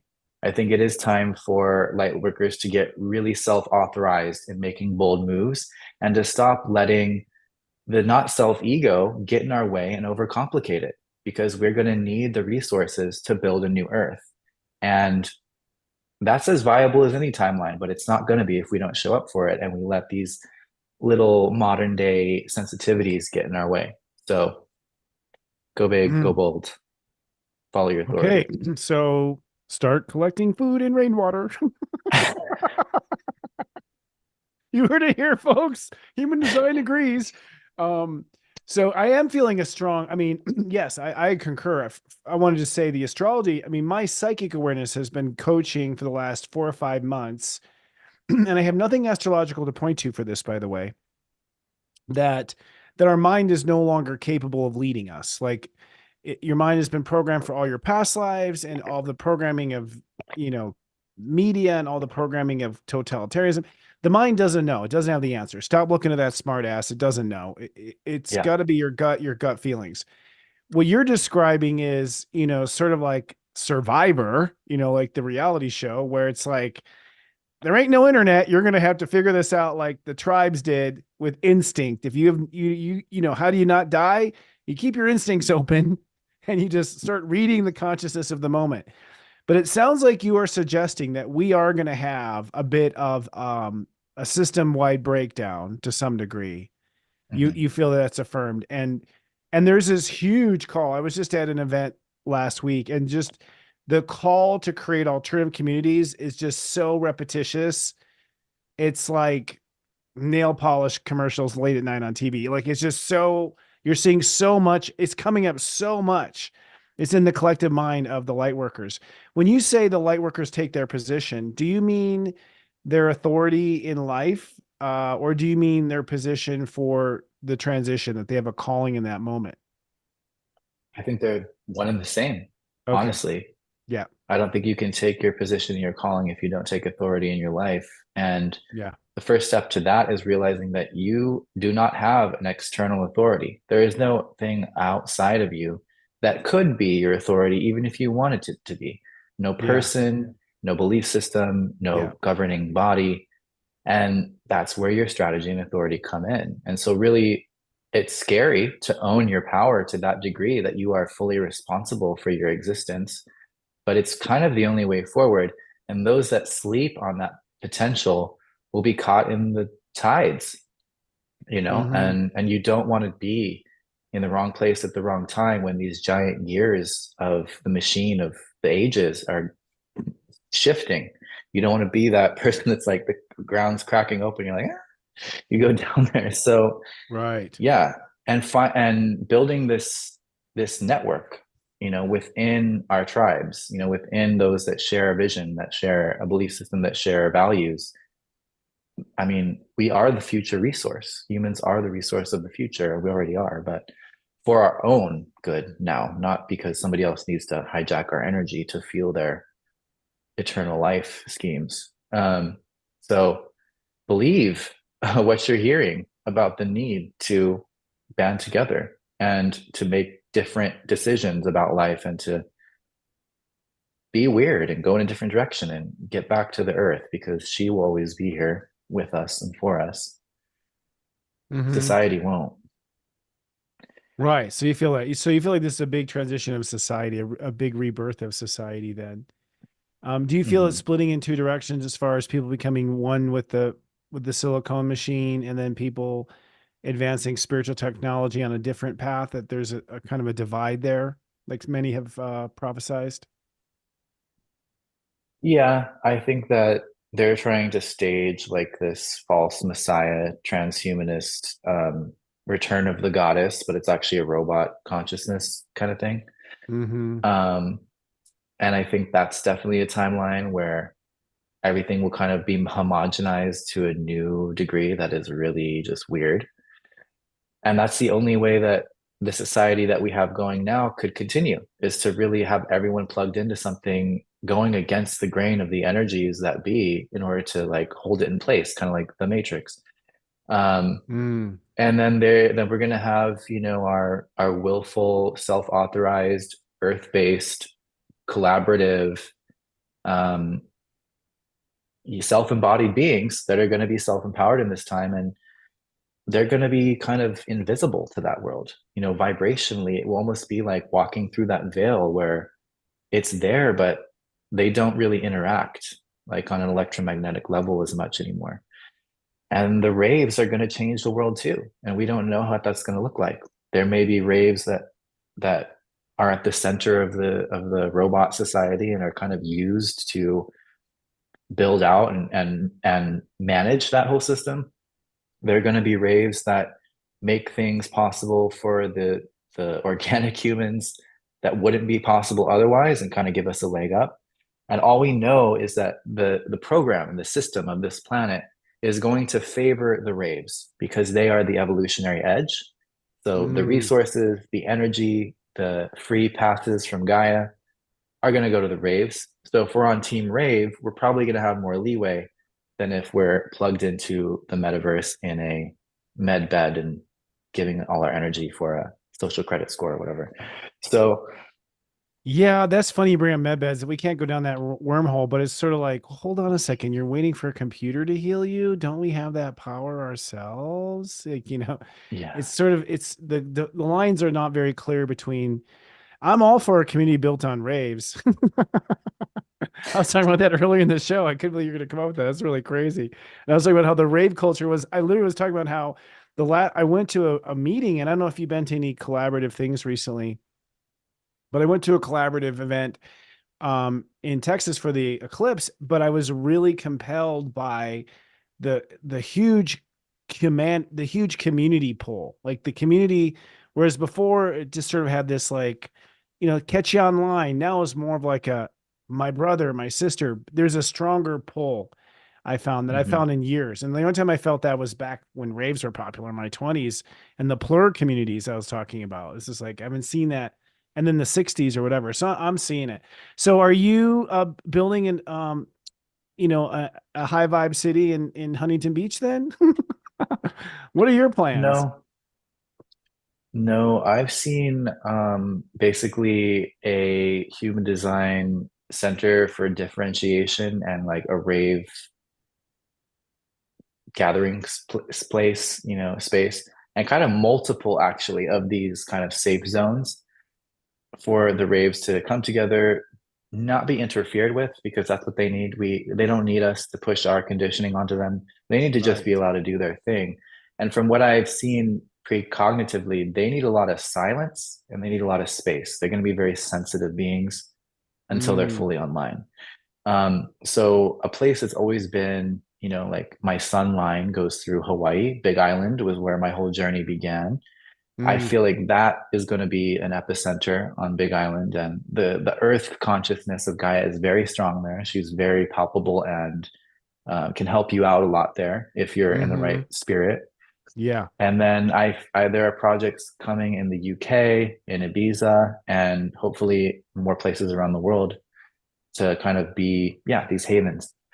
So that's the long-term vision in Mexico as well. So Hmm. that's really the essence of the future of this work. Right now, yes, it is about the individual and empowering this generation of us so that we can get there to open up the door and hold the door open for this next generation. And then they can take that baton and run with it. And we can kind of just enjoy that. Yeah, I feel like Superman putting back together the railroad track. I'm just supposed to keep the tracks, use my body to keep the Exactly. tracks, keep the trains running for my kid and his children. You had mentioned real quick, and I know we're at the end of time here, and I appreciate your patience, especially taking over the show when the internet went down. You said that you were incorporating the step system a little bit into human design. Are you in a moment to share where you see that overlap? I'm very curious. Yeah, so I use a program called Genetic Matrix, and it does an Astro HD natal chart. So I'm running down because in human design, you have all the conscious planets, which is the birth chart you know from astrology. We also do the unconscious. So the aspects of you that are always just running innately, and you don't really experience them as separate from you because they're just a part of you. Other people Mm, notice this stuff about you, but you don't really see it. So we run down these two planetary detail tables, and then I can also, so I see the gate, whatever gate you have that planet in, I see the line of that gate, how the planet expresses in that gate. And then I can look over at the degree that you have, so like my 3 degrees Pisces. And what I've been doing lately, especially for Chiron and Lilith placements, mm, is weaving in the step system degrees to really unpack someone's past life trauma story to help them mm. see like what was missed or what needs to happen in this time to kind of mitigate that or cancel it out. And so that's how I've started to use it, but it does just add another layer of clarity for any particular aspect in a chart. It really does. And I thank you for speaking to that with Black Moon Lilith. And because I kind of feel like with Black Moon Lilith and the other trauma planets, like Chiron as well, the numbers of the degrees represent the state of awareness that was missed, overlooked, abused, ignored, perhaps. You have something at 12, so your harder feelings was ignored in that case. It's really revealing. Thank you for that. I appreciate that insight. Hmm. Um, I think the best way to find you is on your Instagram, which is Human Design Maven, correct? Hmm. Yeah. But you also have a website, which is hdmaven.com. We'll put that up for our subscribers, and we have it also in the links.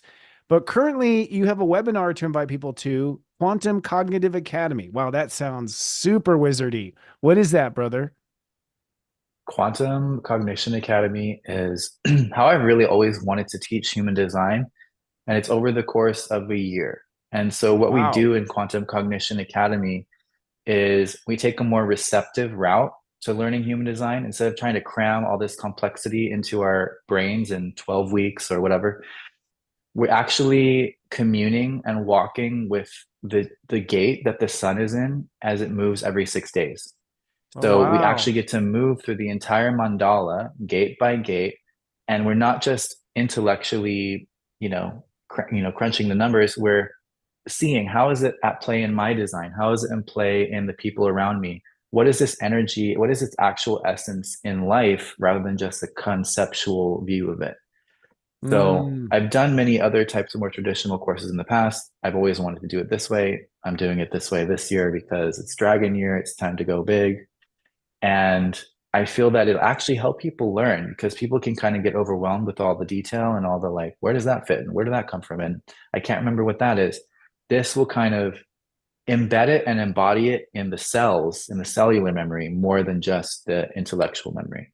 So we're starting in a couple weeks. Tomorrow, I have the webinar that was already planned to kind of get everybody, clear on how this process works and to feel out if it's the right journey for them.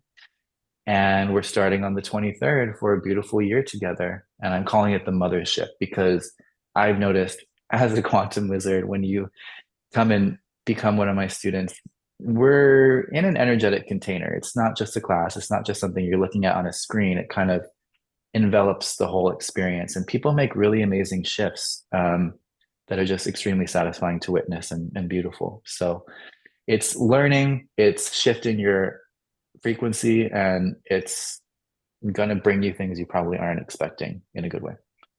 I'm sure I might join you on that, brother. And it's so We would be kind of you to honored to give have that you. away. That is so kind of you and loving. And also, if you want a reading with him, he will give a $50 markdown to a reading if you use the code SiriusJoy, which is very generous also. Thank you for being so generous to Yes. people. I think you've proven to be a compelling wizard. And I'll just say your Quantum Cognition Academy, we've been playing around at SiriusJoy with these 40-day programs. But we deliberately, I just want to affirm that my research shows this shift works, man. Like, so we'll start at 0 Scorpio and go 40 days, and to ride the sun through those energy steps and to have prompts when you're in the energy, I found has so profoundly different than if you are abstractly looking at it later in a 12-week course or whatever. To be living the lesson, I found is really powerful. So I want to learn human design. I might just join you for a year and you're just going to be so sick of me. No, I'll we're be gonna be good in happy to class. see you. We're happy to see you every week. Yeah, it's gonna be a beautiful journey. And oh, I wanted to say 40 days is the time it takes for the body to completely regenerate red blood cells. So Mm, in those 40-day windows, you're actually re-imprinting the blood and the breath in that 40 days, which is very profound as wow. well. Thank you for telling me that. I had no idea. I had my Yeah. astrological thoughts on how it worked with consciousness. Um, that it's not until 10 days into the next sign that you integrate the sign you were just in. That's something I just witnessed. And so I started doing things around 40 days, not to mention 40 is so popular in the Bible and yada, yada, yada. It's got a lot. There's been a lot of wizards through time. I've been saying that number is powerful. But a full wrap, loop around the sun is also, I think, powerful too. So, well, Mhm. I look forward. Please, would you mind staying after a couple minutes backstage? I'm going to wrap up the show, and I'd love to have some wrap up with you. Everyone, we put his website up. Go to his Instagram, human design Maven. His website, HD Maven. Join this awesome free course he's doing to understand human design. And I'd like to have you on in the future, or break bread in one of these communities one day with you. Absolutely. I'm contemplating Unite the Light for sure. Oh, great. Well, if it resonates, we would love to have you. And let me know if you are coming. We'll make some special arrangements for you. Cool. I would love Roll that. out the purple carpet. All right. Well, thank you so much, man. It's been a pleasure. And again, thank you for taking over there when things went down. It was a natural awakening, I think. So the universe just set all that up for us. So it's great. Thank you for having me. It's been a pleasure. It's been a high vibe, fun hoedown It here. totally. Yeah, look at you. We'll talk afterwards. So we'll see you back. And everyone, check out the links also in the description. And I'll see you in a couple seconds here, Dylan. Thank you, brother. Okay, great. And I think our director will pack you backstage. Whoops, I think there we go. Wrong person. We'll figure this out here. It's just a night of Mercury retrograde fun. Here we go. We Do I stop will. sharing? Yeah, I think what we'll do is we will just put your video. There we go. All right. So yeah, Mercury retrograde abounds. I love that. He's like, do I stop? Do I stop? Who shuts this right off? Who shuts the right off anyways? Oh, that was fun. What planet is he from? His energy is so cool and mystical and calming and kind of like I said, ascended master energy. Like I wonder what ascended if he's working with ascended masters, but he was really vibrating some cool energy there.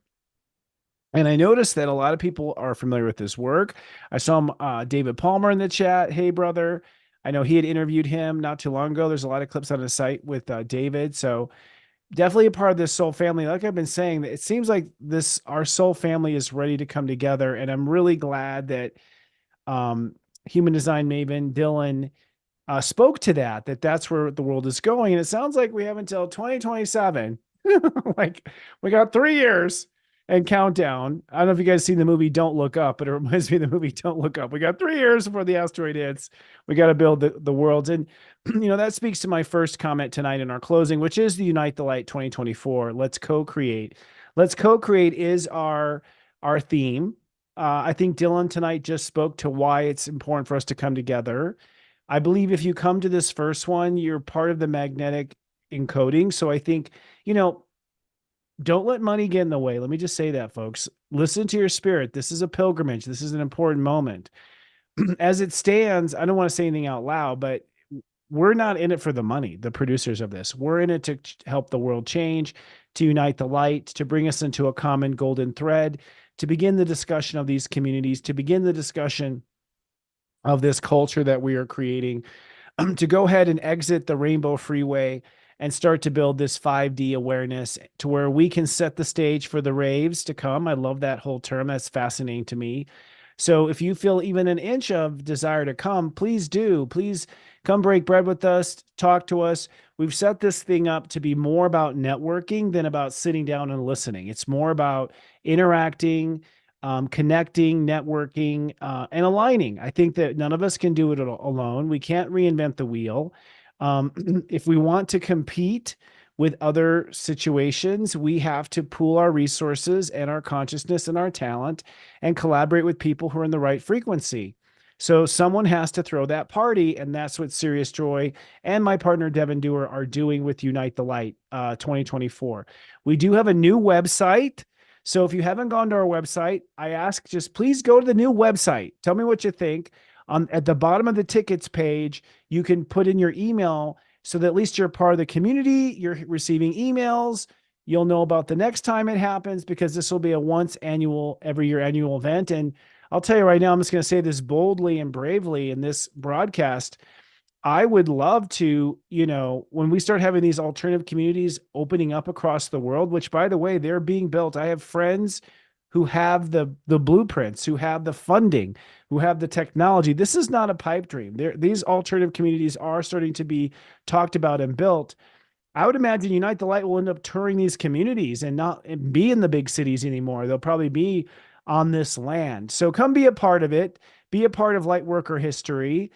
Go to the website, unitethelight.love, unitethelight.love, or part of the .love economy. And if nothing else, sign up for our newsletter with your email address on the bottom of the tickets page. All right. Now, SiriusJoy is a spiritual guide to your daily success. As Dylan mentioned just now, the idea of practicing astrology when it's active is the fundament of what SiriusJoy is. We are helping you to master the energy day after day. We have a daily pep talk that's 7 days a week. We have daily angel messages, daily sound tunings. Some people say we have too much content. We built it to where there was something for everyone so that you had a one-stop shop and like a spiritual angel in your back pocket, which is what SiriusJoy is. It's just $3.99 for the first month, and then it's $19.95 thereafter. With the amount of content, attention, resources, 40-day programs, access to experts that you have, we're really not charging what we deserve. We are charging what we think people will pay to invest in themselves. So come on down and be a part of it. Last week we had a special, our soul support group was Keeping It Surreal with Kristen Ryder. We had basically a spiritual talk show where Kristen and three I want to say contestants, 3 subscribers. Basically, we're sharing their eclipse stories, and we have a live chat and the app. So we're all talking about that when that happens. This week, we are having our self-study hall with Robbie Hunt on Wednesday. And the topic is mundane miracles with Robbie Hunt. Robbie is going to take 3 subscribers and talk about how to manifest mundane miracles, which means how to manifest things in the mundane. Is this the right time to buy a car? Is this the right time to sell my house? Is this the right moment to get a new refrigerator? Like, when do you act? When do you don't act? When is it going to be golden rainbow? When's it going to be challenge and you're fighting against the energy? We're going to help you understand mundane astrology to be able to pull and milk the miracles out of that. So that will be this Wednesday, April 16th at 1 p.m. Eastern, 10 a.m. Pacific. It is recorded and available to our subscribers thereafter. So that's SiriusJoy.com. Come on down and stay in touch. You'll receive 7 to 10 text messages a day from me, written by me, coaching you based on your chart. There's nothing else like it out there, folks. As soon as you invest in yourself, the world will invest back. Sharing is caring. The only thing I ask from y'all is if you just would please share my content with someone that you respect and love. We have horoscopes that come out every Tuesday. So we cut out the horoscopes from tonight and we put those out as individuals. Sharing a horoscope, sharing one of the videos I put out, sharing one of the shorts we put out on YouTube. That's the way to use the algorithms to our benefit, and that's how we grow together. So please, if you care about SiriusJoy, share SiriusJoy with your friends. If you want to hang out with us on Facebook, we do have a Facebook group called SiriusJoy.club. We also have the Chiron healing, what's the word? It's not healing. It is study group, Chiron study group, as well, available to help people with learning the different disciplines of spirituality. It's a great place to advertise for your spiritual business. So I do want to become a marketplace for other spiritual people, not to mention some of the features and things I have coming out here later in life. So come on down to SiriusJoy.club to be a part of that. If you want to follow us on social media, come to SiriusJoy.social. That's where our linked tree is and where you can stay connected. And if you'd rather listen instead of watch, we're on Spotify, Stitcher, and Apple Podcasts. I want to say special thanks because I don't have a credit bed yet on this show. Special thanks to my producer, Noel Way, our casting director, Mara Moon, our director, Sarah Lyman, and our teaching staff. We have Daiki Okamoto, Heather Exposito, Gwen English, Joe Zammett, Devin Dewar, Kristen Ryder, Robbie Hunt. And a very special thanks to all of our super friends, especially the ones I had the pleasure of meeting at the last event. Iggy and Nitu, it was just awesome to meet you in person. I love your energy. Sydney, I met you not too long ago. Christine Kelly, you were there. Also, Jamar, one of these days I'll give you a hug. Neptune Girl, my soul brother, Daryl Blakenship. Are you coming, brother? Kat Ryder, Michelle Camper, Michelle Bell. Erica, Experimental Elemental, Lori Ship, Nikki Anderson, Libran Lauren, who I haven't seen in a while, Libran Lauren, Margot Malia, Jill Louise, Princess Coffee Bean, Sydney, and if I missed anyone, soon to add. We love you and appreciate you. All right, friends. Well, that wraps up another great show. It's always a pleasure to be of soul service. I'll be back in 1 week when I believe things will shift predominantly and the sun will be in Taurus, so I will be shining like a king. Don't forget, unitethelight.love. Until next week, I love you. Live, love, be.